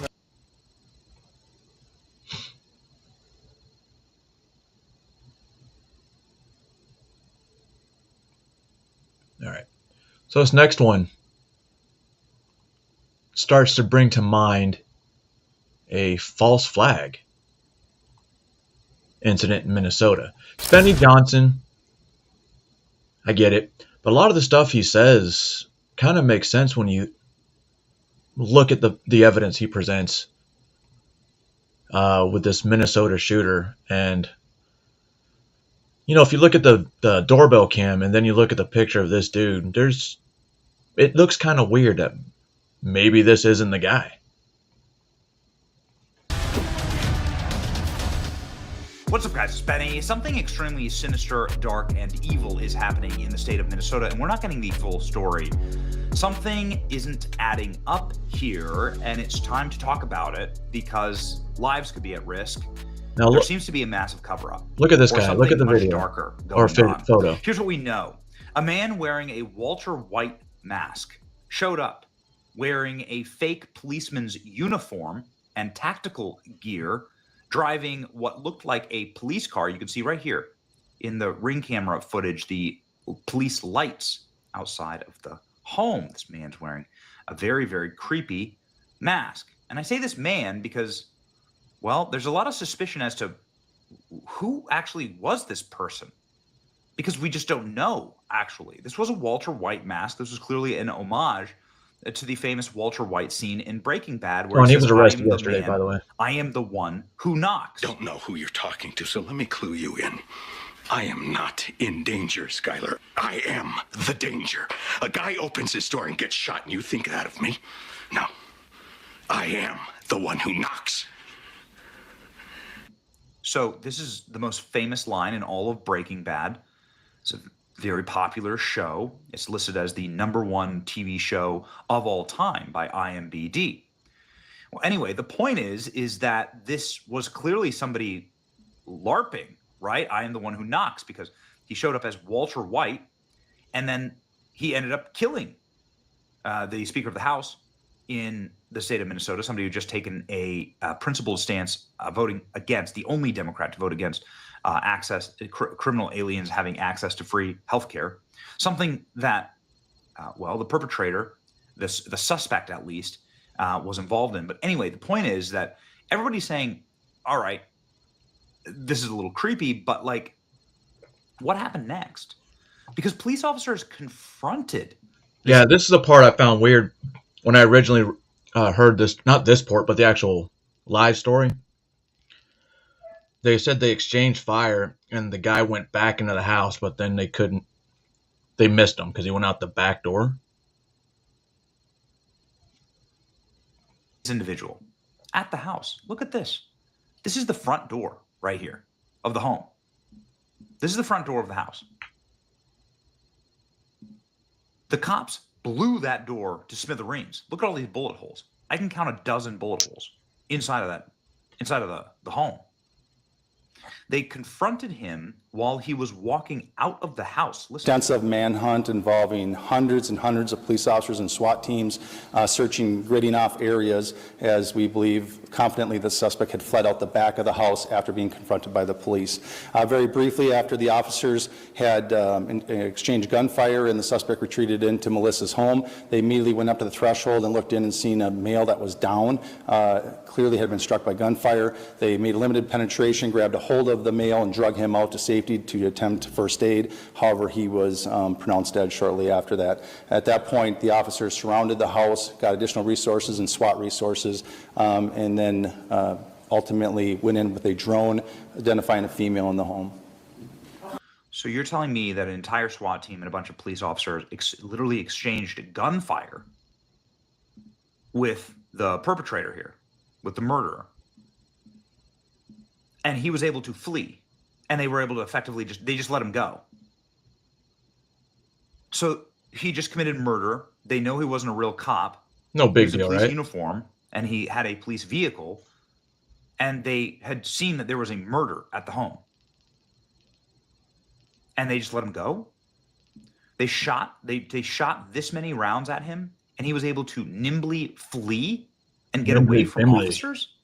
This has got to be like a trained assassin. This has got to be somebody who's like, Vance Bollicher is the name of the individual who they've named as the suspect, the lead suspect here. But here's the most recent photo of him. This was taken the morning of the murders. I don't know if this it is what was he looked like so in the much a last police known vehicle. photograph of him. The morning This of the murder. guy did own part of he was in charge of a security company, and who's got vehicles, possible to police gear. It just doesn't make sense. And this guy obviously was getting business through Tim Waltz. He's like fat and out of shape. Got a big jowl line. He actually doesn't really resemble a lot this individual. I mean, it's not great photographs, but doesn't make any sense. Vance Bollicher dodged all of these bullets at the residence, ran through the house, out the back door, eluded police. The guy below did this entire thing. This guy who doesn't look like he could run up a flight of stairs. Huh? Also, wait a second, he was married and he had 5 kids? So what happened? You just abandoned all your kids? I mean, it's Father's Day, right? Like, I'm a dad. You're just going to abandon your kid? Like, is there any motive here? And it's weird because when they caught the guy, he was on his own property in the middle of a field. Really? What's up, Sam? Lost his mind? You have a beautiful family. You just abandoned your children? None of this makes any sense. Everyone's starting to say, what? So he's a 57-year-old. He limps when he walks. What you can see here is the last known video of Vance Bollicher. He's the individual that they say did this. They said that he outran a SWAT team and cops on foot. And then, as you can see here in this footage, you can see Vance Bollicher smashing into the window of a car around 6 a.m. This is him. It's very suspicious. It's strange behavior. Why would you break into a car? Here he's wobbling through the car, wandering through the vehicle. What is this exactly? What's going on? It's very strange behavior. How did the mask shave off so much weight and make him so short? Vance Bollicher is 6'1", 220 pounds. The guy in the image is 1.5 feet above the door handle, like maybe 5'6". Not to mention, he's fit. Smells fishy to me. I mean, look at this side by sides. Look at these side by sides. This looks strange. I mean, listen, I know they're odd camera angles. Where's the picture of the door handle? Actually, they're very similar camera angles. Like up high, the camera's up high, looking down. I don't know, man. It's strange. Doesn't look like the same build to me. But then, wouldn't you know it, ladies and gentlemen? Wouldn't you know it? Cat turd. I expect a false flag event today. Well, look, just on the side of the road, nobody was asking, nobody was looking, but they were able to find his cowboy hat. Huh? Well, would you look at that? Vance Boulder's cowboy hat just happened to show up on the side of the road. There it is. Little late, Sam. We little late. I went over that at the beginning. Are you connecting the dots yet? They think we're stupid. Look at this. This is starting to run the course of a Scooby-Doo episode. Next thing you know, they're going to be an investigator following clues with a big magnifying glass. That's not the same person. This is a 300-pound man, and that's what everyone's saying. What is this? Nobody's quite sure what the hell's going on here, but okay, they just find his cowboy hat, but we haven't gotten to the crazy stuff yet. Look at this. Minnesota assassin Vance Boulder's wife detained after traffic stop. She's carrying a bunch of passports and weapons. The wife of Vance Boulder had been detained, questioning after cops found weapons, ammunition, cash, passports in her car at a traffic stop. Her name's Jenny Boulder. She was stopped, and then she wasn't detained. Are you kidding me? 2 cruisers. Boulder was held for questioning. She was not arrested. They let her go. What?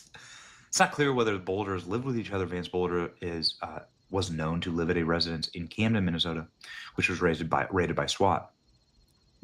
The couple previously ran the company Praetorian Guard Security, which is where many say that he got the security material. Minnesota gunman's wife was pulled over. She had a car packed with cash and guns and ammo and passports, and they let her go. Vance Boulder's wife pulled over with weapons and ammo and cash and passports, and the cops did not detain her. See ya. Let her go free. No big deal. What? Now, this is being reported that Vance Boulder's wife was pulled over and detained. I am a little skeptical of both sources, but indeed, this is a very interesting development, if true. It looks like, maybe were they trying to make a run for it? I'm not sure. Yes, in a 4-hour window, the wife goes to the bank, drains $50,000 on a Saturday morning. What banks are even open on a Saturday morning that could give you that kind of money? She drives 2 hours across Minnesota, carrying passports, weapons, and ammo. Husband is cleaning up the evidence at 6 a.m. Again, makes no sense. She would have had to be at the bank at opening to pull this off. What bank was this all withdrawn from? Everyone's saying the timeline makes no sense. No bank lets you withdraw $50,000 without notice. The money would need to be ordered ahead of time. And if she did, wouldn't it be on camera? It's very strange. Sources say this video shows Vance Boulder wearing a cowboy hat, leaving North Minneapolis home at around 6 a.m. this morning. He then breaks out of the window of the car and then walks away from the scene. None of it so makes don't worry, sense, he's just right? going and committing crime. He's just committing crimes for no reason. I mean, as we said, this again, this just makes no sense. I'm not saying people are actively lying to us or that I know more than the authorities. That's not what I'm trying to say. I'm not trying to sow confusion here. I'm trying to say none of it makes sense. Why would this guy, having just committed a bunch of murders and just got into a firefight with the cops and was able to escape on foot? He was able to escape from the SWAT team on foot. He's just committing random, destruction of property. That's just what he's doing. He's just vandalizing randomly for fun, just to get people to pay attention to him. This doesn't make any sense. SWAT teams were then called to a vehicle. They apparently found the abandoned vehicle. They're checking houses and garages. This is allegedly the vehicle that he used. Again, it does resemble a cop car. He was a security guard. He was a security guard, and that was what he did professionally. Residents were told earlier today that Vance Boulder's vehicle was located. Law enforcement will be searching local properties in a massive manhunt to apprehend Boulder. It's very, very strange. They found out that his wife interned for Tim Walz, and of course he served on a board with Tim Walz. So like that Tim Walz appointed him to a board, and his wife was an intern with Tim Walz. So Tim Walz, the governor, definitely knew him and has deleted all posts on X where he mentioned his name, which is very, very strange. A political connected security contractor rolls up in fake cop gear driving a mocked-up armored vehicle and assassinates Democrat leaders on the morning of No King's Day and an ICE riot. Are you really buying this? No. I mean, a lot of people are saying it's just really strange. It's just really odd. In what world is this something that makes sense? But like, I guess like who would be setting all this up? Here's the real red flag: the speed of response, media, politicians, law enforcement, all singing from the same songbook. The ink of the police report wasn't even dry. We've seen the script before. January 6th, Whitner, Fednapping, rinse and repeat. Meanwhile, ICE is finally doing its job, and No King's Day threatens to unify people against the establishment tyranny, both left and right. All of a sudden, out of nowhere, a new enemy is some guy who looks like a conservative, smells like a vet, driving a fake police vehicle. This isn't about bulleter, it's about control. They're trying to paint a target on the back of anyone who questions the system. I don't have the answers, neither do I. I'm not saying that I'm not saying that I know more than the authorities. What I'm saying is that it just doesn't make any sense. You can see it with your own two eyes. Unearthed video shows Minnesota shooting suspect dancing in religious ceremony as links to Africa revealed. Yeah, as we've said, he was an activist, Africa advocate. He advocated on behalf of, more African immigrants, more African migrants to Minnesota. This is what he did. Here you can see him here, and then you can see whatever this is. So many people saying maybe that's why he was upset about these votes. I don't know. It's just pure speculation at this point. Bomb squad rushes to Minnesota assassins abandoned. The more and more you look at it, the less it makes sense. And I said from the beginning it could have been a false flag, the more and more evidence that comes out gets proven true. We'll never know the whole reasoning for it. Apparently he had a manifesto, but they said nothing in the manifesto seems to be all that important. It's a manifesto on why he did it and what led up to it. So nothing of importance. He had a hit list, which included Tim Walz. Have we seen this so-called hit list that was found at the scene?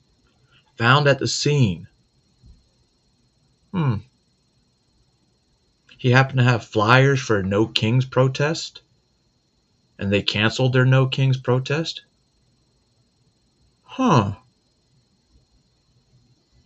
Craziness, right? Round him up. He doesn't care. Now this one, I got two more videos. This next one is from Nate Friedman, and pay attention to the very beginning. I think it's the beginning. Let me see. Yeah. And there's going to be a deranged woman come through and just show you just how retarded she is. And she lies, saying she works for her. You know what? I'll let you listen to it. Also, watch this dude start off nice and peaceful and then crash out in the end when this yellow vest starts showing up.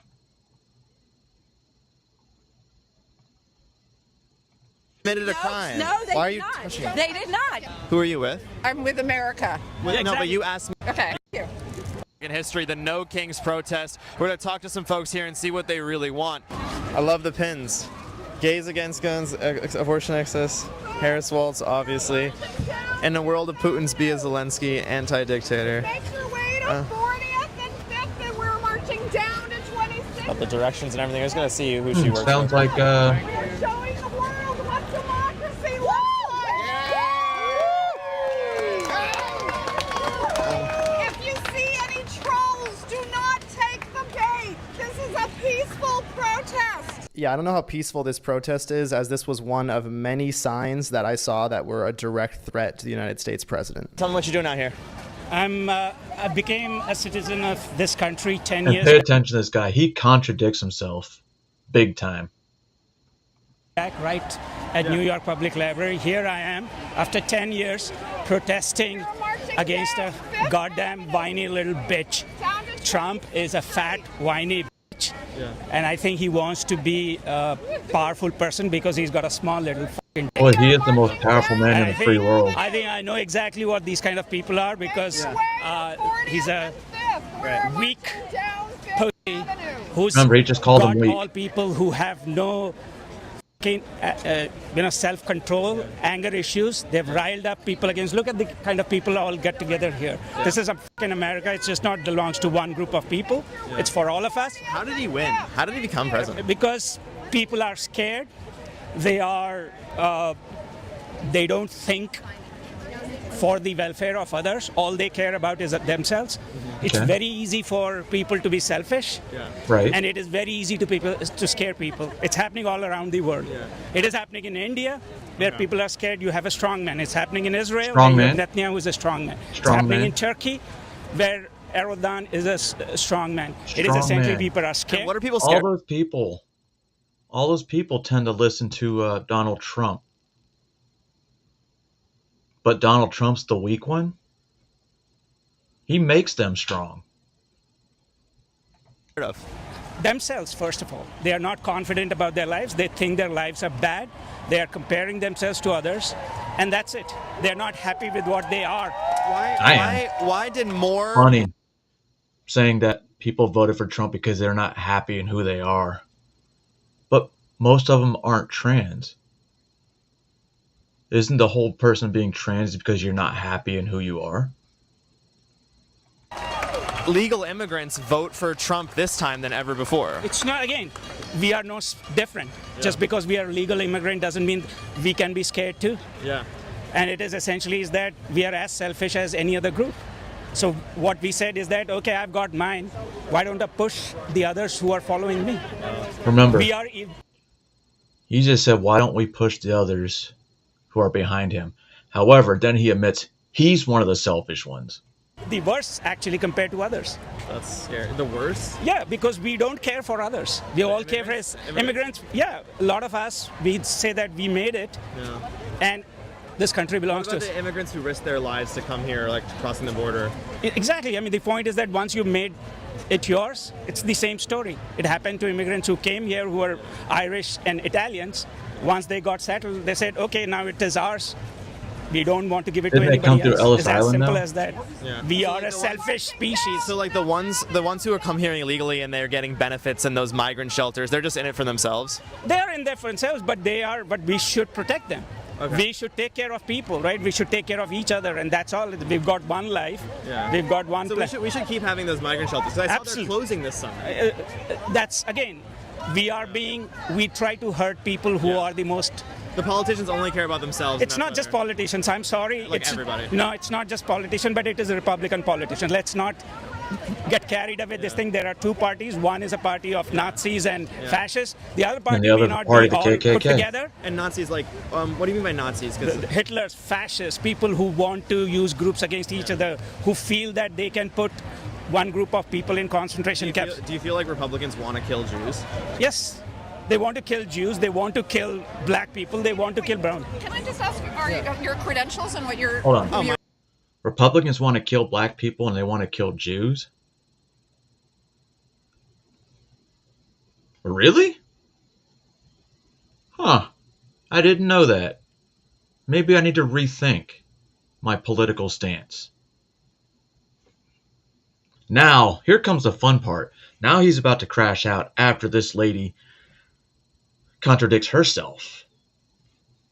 Kill black people, they want to kill brown. Can I just ask your credentials and what you're who Oh, you're my name is representing? Nate. I just have a YouTube channel. Nate, so Yeah. we don't know what side Nate is Let him- on. let him, I know, but I just will- so you know, I don't Nate, care. Just so you know, I'm with a group that is She's just with a group pointing that- out that there are some folks here who will take words and Let turn them do it, into- I don't care. Let's have a but that conversation. they will- I don't I'm care. just saying, I don't give a shit. Let them deport me. No, Who no, the no. fuck But they- cares about but these? people will These are cut- fucking. Thank you. These They're gonna are cut. cunts who have no fucking balls and they will troll. Let them troll. Yeah, I don't care. I'm just giving I you don't fair give a warning. shit about trolls. I'm giving you fair warning. I know that. I don't give a shit about. Who is she with? Why is she not letting you talk? I don't care about trolls like Charlie Kirk, Fuentes, and these fucking white-ass bitches. I don't give a shit about them. And that's who you just might be speaking to. But let them share it. You know what? Trolls, fuck you.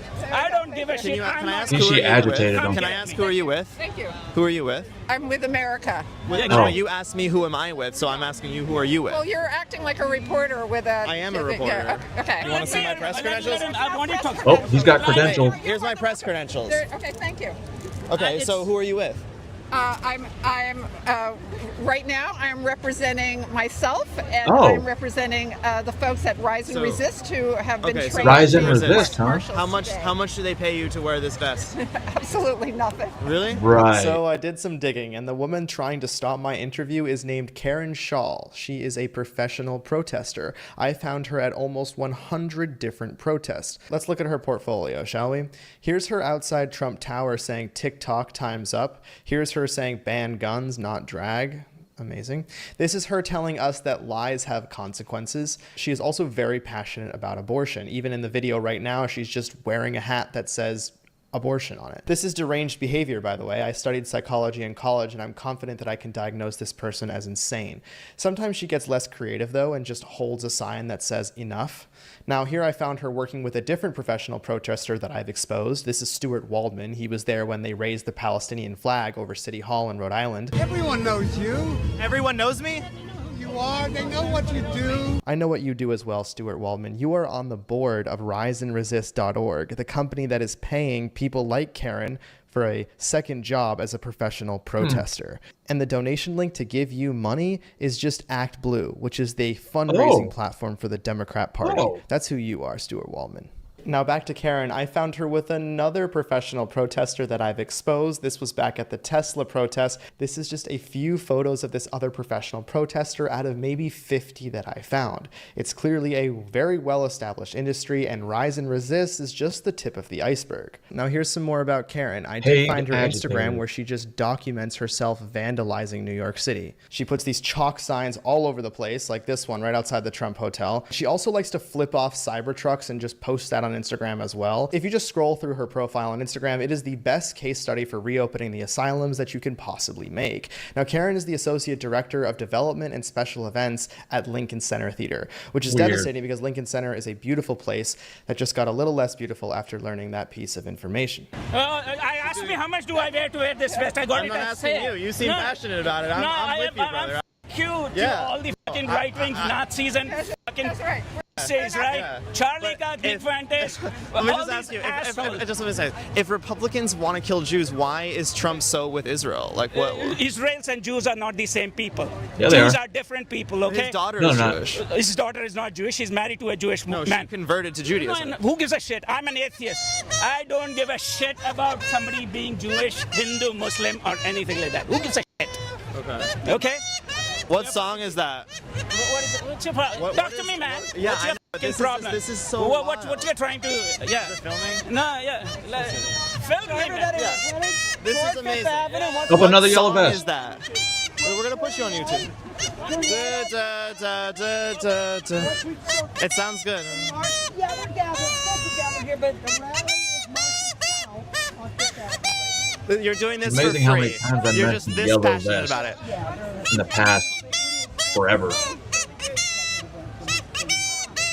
It's a mental illness, you know. What can Remember, you do? they had orange hats. 1 second. Right here. At 9/11. Or And why do you January want? 6th. What's up? Why? We're gonna get back to this nice fan of the channel in just a second, and I cannot believe this video gets even more insane by the minute. But first, you guys can see that this protest isn't all authentic, and that's because it is funded by tons of NGOs, and that's why we see U.S. Senator Josh Hawley launching an investigation. Use the QR code right here. You'll be directly supporting this channel and helping me to continue to have security at these protests. And that's ground.news/Friedman. And now back to the protest. Right here. Thank you. And why do you want it? What's up? Why fuck me? Tell me. No, tell me. Let's talk, man. Sure, because we believe in facts. Okay. And Oh. I don't? Yep. How do I not believe in facts? Tell me. Give an example of one time I don't believe in facts.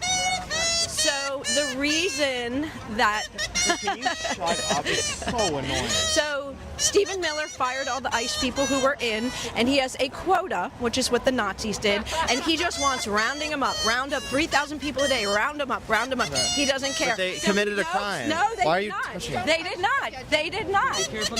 No, they did not. They did. So that's the fact. That is not a It's fact. funny. They're not here illegally. She's literally she calls people fascists because they try to limit speech. But she's literally trying to limit his speech by playing the retard kazoo. Yes. No, they're not. And being illegal is actually not a crime. Yes, Being it illegal is. is a No, it is crime. not. No, it is not. See, you Okay. don't know the facts. Yeah, tell me. No, it is not. Okay. So they're rounding up pregnant women, kids, people. Oh, they rounded up someone who had a They are rounding up people who are legally here, but they had a misdemeanor. Do you know what a misdemeanor is? Yeah, they made a What few is mistakes out of, No, like, 10 they didn't pay their thousands. parking ticket. But Donald Trump has 34 counts against him, and he is a rapist. A rapist. So those are the facts. You know you can How be was he a sued for rapist? that. When was he a rapist?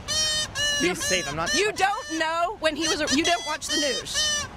When he raped somebody? He's here to don't feed the trolls. How Don't old am feed I? the Guess. trolls. Don't feed the trolls. He's Don't feed the trolls.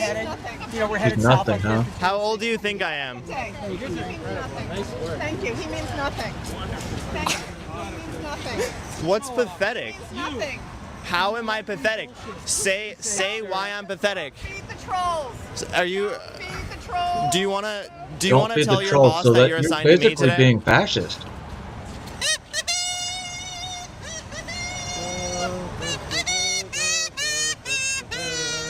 All right, so I had a feeling that although this woman is assigned to me for the day, I think I could outrun her, so that's what I did. And while I outrun her, I want to tell you that the woman I just spoke to, who was just completely unhinged, touching my hand while she was being interviewed, she's a therapist charging $150 a session. If you don't agree with her on everything, I wouldn't go to her for therapy. And I guess that was her husband who was saying F you to me, and his only reason for saying it was that I was pathetic, no actual reason. Sorry. Oh, this is, I like your hat. Make America Mexico That's again. right. Can you tell me about it? So I was in Mexico before he was elected the first time, and Okay. I bought this hat. Okay. And I've been saving it to wear because people don't always read your hat. Yeah. And they assume what's Yeah. on it. So Yeah, you didn't Well, seem like a some people MAGA can type, so I read. just I'm a mama type. yeah, I'm a yeah. mama type, right. Cool. Can you tell the audience more about when America was Mexico and stuff like that? What are you filming this for? My YouTube channel. You yeah. have a YouTube I'm a channel? New Yorker, yeah, and I put this stuff on YouTube. Okay. So when did I realize, Yeah. did I become a devout anti-racist? Yeah. Yeah. Oh, Huh? I'd say probably about 25 years ago as a white person that, Well, I she just... became a devout anti-racist. So she's implying that before that, she was indeed racist. That's what I got out of that one. glide through around here, but Yeah. everybody's an immigrant, even two of your wives, mister, and your grandfather was an immigrant too, so... Legal. They completely forget about that part. They don't understand the difference between illegal and legal. Right? It's weird, huh? And the way I keep seeing all these like super elderly people, and I'm like, their mind is mush. They're gonna do whatever they want as long as people pay attention to them. That's why when you go to nursing homes, they love seeing younger people come in because they want to talk to somebody. And this gets people on their side.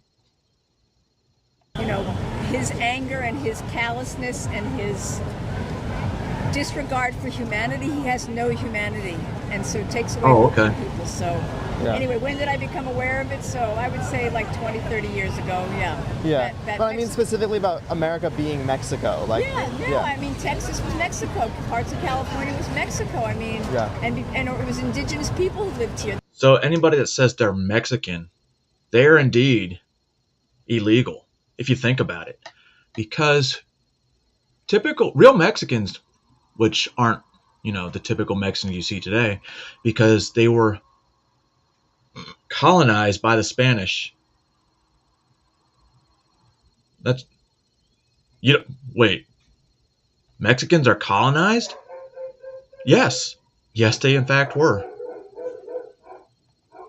That's who lived here. Yeah. Indigenous people or enslaved people were forced to come here, but everybody else was an immigrant. So Do you mean on like a technicality, like we should make Texas and California like back to Mexico, or more so just like I'm the just sentiment? saying it's a sentiment. Yeah.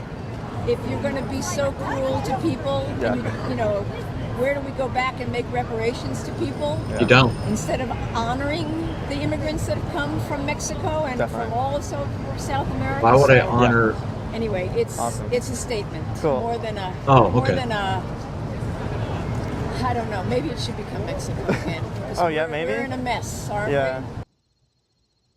She admitted she has no idea why she's out there protesting. She just made a statement and claimed it was just a statement. That's wild. Yeah. A mess. Yeah. And here's my umbrella. You can take a picture of that. Oh yeah. Taco. What is it? Oh, does it say ice? It says no ice. No ice. No ice. Okay. Looks like it's heating up, so I'll see you later. Goodbye. Bye. Oh, this is a nice. What is this sign? Mm. What does it say? Not saying, you know, what a coincidence, but what a coincidence that is a children's camp that just happens to be Jewish. Is it in Hebrew? Camp Kinderland. Camp Kinderland. What is Camp Kinderland? Whoa, and Kinder is child in German, but it's run by Jews. It's a progressive camp. Indoctrination camp. Is it like what? It's like a summer camp or something? Summer camp. Oh, summer camp. Okay. Started off as Jewish, but it's not Jewish anymore. Okay. Is it like for kids or for If it's like not adults? Jewish, then why is there Hebrew at the bottom? Kids, okay. What does it mean for like what does social justice mean like for kids that are coming there? Kids, like for example, they have a summer Olympics. They pick teams focused on social justice, like labor workers, sanitation workers, women's rights. Yeah. And they learn the curriculum. Do they talk about like politics, like Trump and stuff as well? Yeah. Okay. What are some things that they say about Trump at the camp? I'm not up there, so I don't know. Oh, okay. Who are you with? I'm independent. Yeah. Who are you with? My name's Nate. All right, so yeah, here's her protesting for the judge that was harboring any illegal immigrants, kind of what you would expect.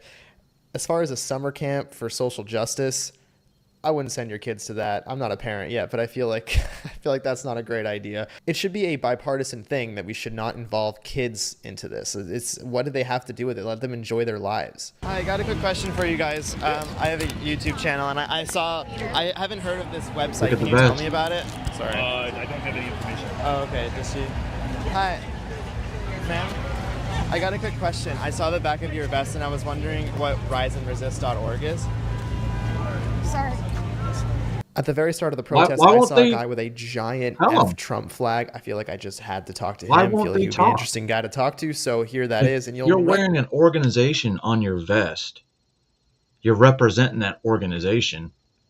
Why wouldn't you want to spread the information on who the organization is? And maybe you can get some of these retard liberals to join your side, you know. But that would require them to be paid too.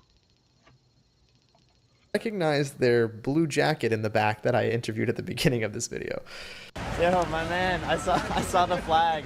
This is a big flag. Yeah, it's actually getting heavy after a while. Because you're handy. Maybe you're the better fucking flag for Donald Trump on his birthday. Fuck you. Okay, tell me why. Tell me like why we hate Trump. Because he's trying to dismantle our democracy. He doesn't understand the Constitution, the civil rights that we've been granted by the Constitution, the people that fought for that Constitution over the last 200 years, and all those that are fighting every day to make sure that we can keep rights for our children. Yeah. And for those who are out of the loop, how is he destroying? What rights are they going to lose? I seem to remember there was a certain 4-year time frame where you couldn't say certain things on the internet, or you would get shadow banned or just banned, period. What rights are they going to lose? And it wasn't Donald Trump that took away those rights. What right has Donald Trump taken away in the past 100 days from anybody? I mean, illegals, yeah, they have a right to be deported, so yeah, they're going to keep their rights. What rights have they lost? Him specifically. What rights has his kids lost? I can't think of any. I can't think of any rights that I lost. Because my freedom of speech has always been there. Now it's actually unpunishable. Well, let me rephrase that. You can't talk bad about Jews, or you're going to get in trouble. Destroying our democracy. Basically, he has cut through some of the constitutional protections that have been given to our democracy, that have been given to democracy, individuals, women. He's going after people without due process, trying to have ICE put them into different holding detention centers, just like they have done in other. What am I looking for? In other. Yeah, I guess you mean. Yeah. Can I just pull your sign Yes. so we can take a picture? Oh, This is gonna get a lot see, of attention. they just saved him. They just saved him because he was about to make some shit up. Do we love this flag or what? Oh, that's better. Now you're talking. Love it. Yeah. Thank you. Great song. So, do you believe that Trump is a king? I believe he'd like to be. I believe he's going to subvert the Constitution again and try to find a way to run for that third term. I don't believe that he has any really vested love interest in the United States as much. Hey, buddy, I'm curious. By the way, CNN's going to go away by 2026 because Warner Brothers Discovery is going to make that happen. Warner Brothers Discovery's thing realized, oh, CNN is dead weight, so we're going to separate our company into two. And, CNN as of 2026 will be its own network, so to speak, which means it will cease to exist. It will cease to exist. Benny Johnson gets more views than CNN shows. Much as he does in Trump and in money. And I don't think he actually cares for any single individual voter in this country. Yeah. I think he's just a scam artist. Gotcha. How? I noticed your pin, ma'am. I have a quick question for you. I'm asking some of the women out here who have pins like that. What do you say to the women who voted for Trump? Like 45% of women voted for Trump. I think that they're just not thinking about what they're doing for their daughters and their, just screwing up our. My daughters voted for Trump. And you know what? They're all about having a nuclear family back. I mean, granted, they grew up, and maybe that's why they grew up with a nuclear family. They also grew up with a parent who was a realist, is a realist. Human rights. Kind of lost. Yeah. Okay, and now I want to just zoom out and show you the scope of this protest and just how large it is. Also, I'm cutting through the protest here. I'm trying to get to the front, but it's actually blending in with another street, and it was impossible to actually get to the front. I did meet some interesting people on the way, though. Is that Air Force One? Yeah, that's Air Force One. It's a Marie Antoinette reference. Yeah. I ended up speaking with this guy who says that he stands with Iran. So, of course, this is going to be an interesting conversation. Hey, how you doing? My name is Nate. I'm just pressed, and I see you have a different kind of sign. Can you tell I me don't about think it? either one of them. I want them to blow each other My up. sign says I stand with Iran. So we're with the Veterans for Peace. We're against the war, the horror of killing innocent people in Palestine. And we've extended, Netanyahu's brought another lie and has extended this war. They premeditated this whole thing, faking peace negotiations this whole time, and we and Israel have now unprovoked attacked Iran under the guise that they have a nuclear weapon. They've been talking about this for 25 years. It's been a lie for 25 years. IAEA has been there for all this time checking things out. They don't have a nuke. They never would want to nuke America ever, ever, ever. I've been to Iran. These And what about the supreme leader of Iran saying like death to America? Is that just like words? Well, that's bullshit, and that's part of our propaganda. اینی که شما میگید مرگ بر آمریکا این یه شعار نیست صرفاً این یک خط مشیه علتش هم همین است که گفتم. So yeah, that's literally the supreme leader of Iran saying death to America, but apparently that's propaganda now. He doesn't believe in death to America. He wants alliance with America. So we got to stop pushing those lies. The Ayatollah doesn't. No, the president does, not the Ayatollah. Pleading for dialogue. And they also don't say death to Israel.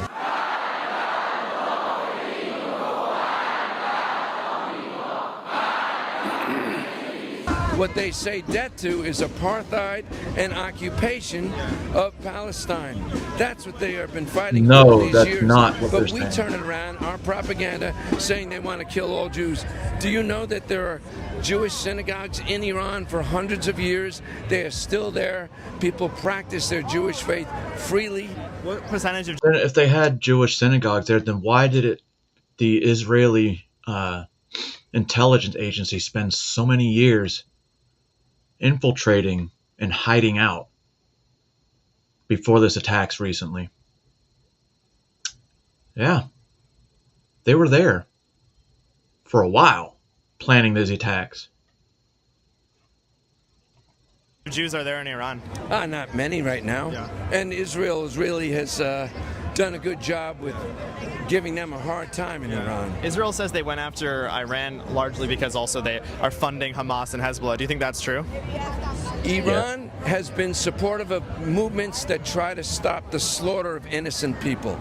They do not supply, they didn't start Hamas. Israel started Hamas. You got to know that, right? How did Israel start Hamas? They funded them. They wanted another faction to split up the PLO. Yeah. You got to know your history. So one thing I was reading about the other day was that there's footage of Hamas thanking Iran for funding. Why would... Probably bullshit. You got to really... All right, I hate to keep doing this, but the guy's lying every 3 seconds, so here you go. مادي وسياسي وإعلامي وشعبي قدمتوه لنا شكرا لدعمكم الشعبي والرسمي وقد التقينا بالمسؤولين وسماحة القائد في إيران. All right, you get the idea. The guy is literally thanking Iran on video. And what can you do with these people? It's probably bullshit. I'm just not getting the right information. I'm not getting the right information. What should I read? What news source should I read for this? Go to Iranian news sources in Iran. He's wearing a shirt that says Veterans for whatever the fuck it is. He doesn't exactly look like your... Okay, well, I'm assuming he wasn't Army then. He must have been Air Force. Go to Al Jazeera. Go to...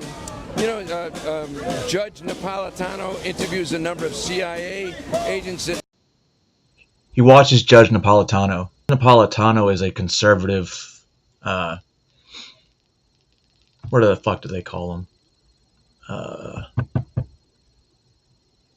Influencer, but he's old, so I wouldn't consider him an influencer because he works for Fox News. No, Jeffrey Sachs.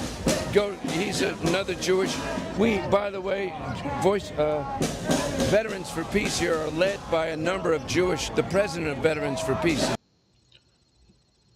Did you know that McGraw-Hill, the book company that, made our school textbooks, was owned by a Jew? Jewish. We've known about the lies for a long time. Yeah. So they've just been spreading lies constantly about Iran. What do you think about the attacks on the response from Iran to hit Tel Aviv? Do you think that was the right thing to do? Well, Israel purposely has put its command center, it's in the center of Tel Aviv. Their command center's in Tel Aviv. What are they supposed to do? This is real defense, right? That's what they say about Hamas putting their military bases under civilians as well. It's been proven to be wrong. They've gone into every hospital. All the doctors said. Okay, we're back. So here's inside Hamas tunnel base beneath a hospital. Okay, and it's from the IDF footage. Now, I don't know if I'm allowed to trust that, if I'm only allowed to trust Iranian media. Honestly, the hypocrisy is amazing because if I cite something that Caroline Leavitt said in their press conference, it's not reliable information. But it is reliable if Iran says something from their press conference. I mean, these people hate America so much, it's pretty astounding. Anyway, I'm not even going to have you watch this. You can just go through it. This is just them literally giving a tour of it under the hospital. You get the idea. It's unbelievable. Don't forget, Jews were building tunnels under New York City. Any evidence, but yes, we heard that right from the start. All the high rises that were going down from 2023, right after October, we said, oh yeah, Hamas is in there, Hamas is in there, Hamas is in there. Those are lies. You're killing, it's called indiscriminate killing. That is a war crime. And we're supporting that. Last question, there's a lot of misconceptions about people like you stand with Iran. Do you think that October 7th, I mean, wasn't it indiscriminate killing on October 7th? Everyone condemns October 7th. For God's sake, we're against killing of anyone. And Hamas, by the way, people should read up about Hamas. They have a political wing, they have a civil wing, then they have a military wing.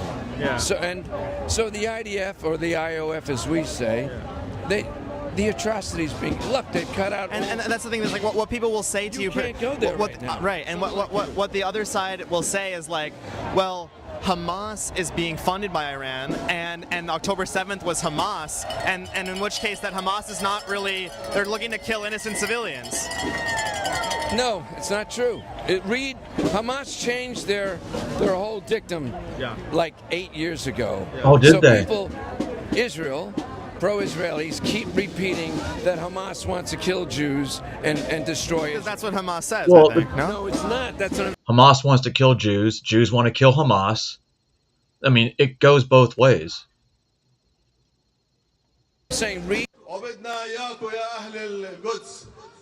بالسكاكين امعطوا رقاب اليهود كلها هي تقف على العرق من هان 5 شيكل تشتري لك سكينه. The reason Israel hasn't been wiped out of the Islam world is because of the Read their United States. declaration. They changed it in 2017.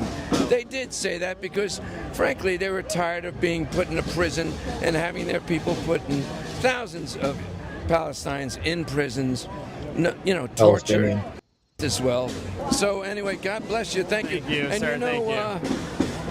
You know, as a journalist, that you're not allowed to step foot in West Bank and Gaza. You'll be shot and killed. I know you support Israel. I would be shot and killed by Hamas. No, you wouldn't. They do not shoot journalists. I'm sorry, they haven't. We know who shoots and kills journalists. But they use journalists to shoot other people. That's not true either. Well, alrighty, we are back. So this is a man in a press Yeah, and say, look at the blue.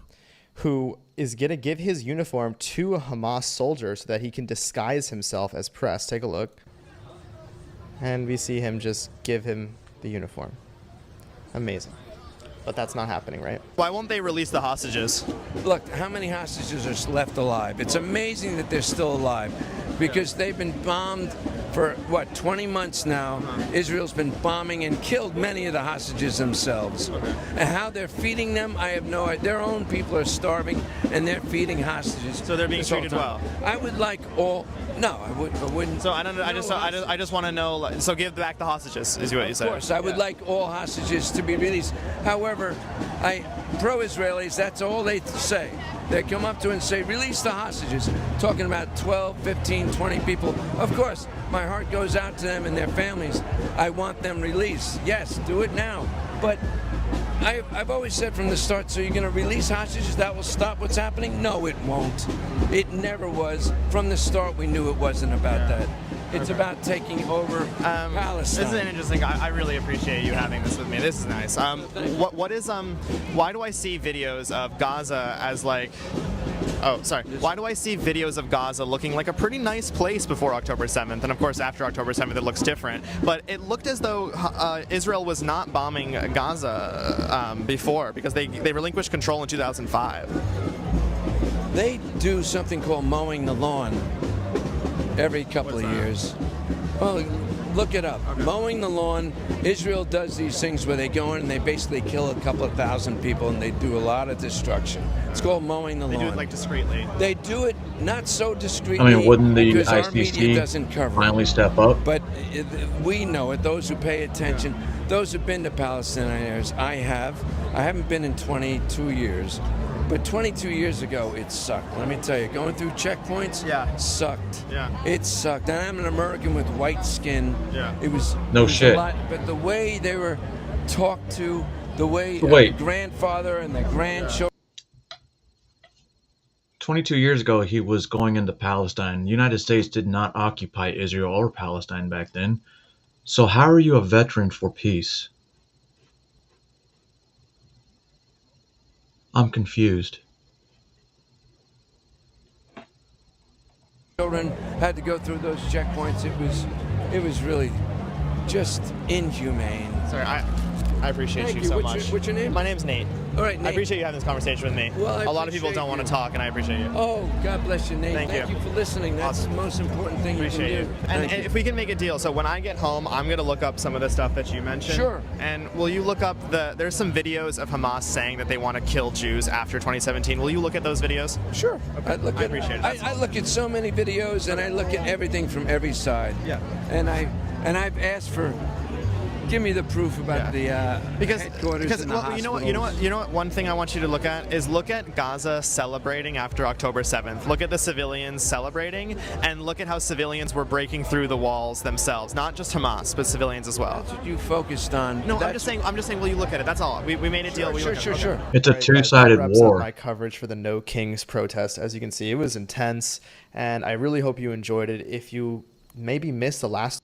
I don't think he understands. Like, when it comes to war, it's not all one-sided.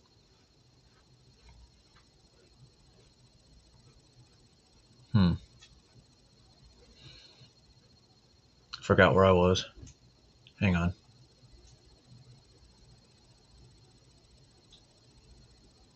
Here we go.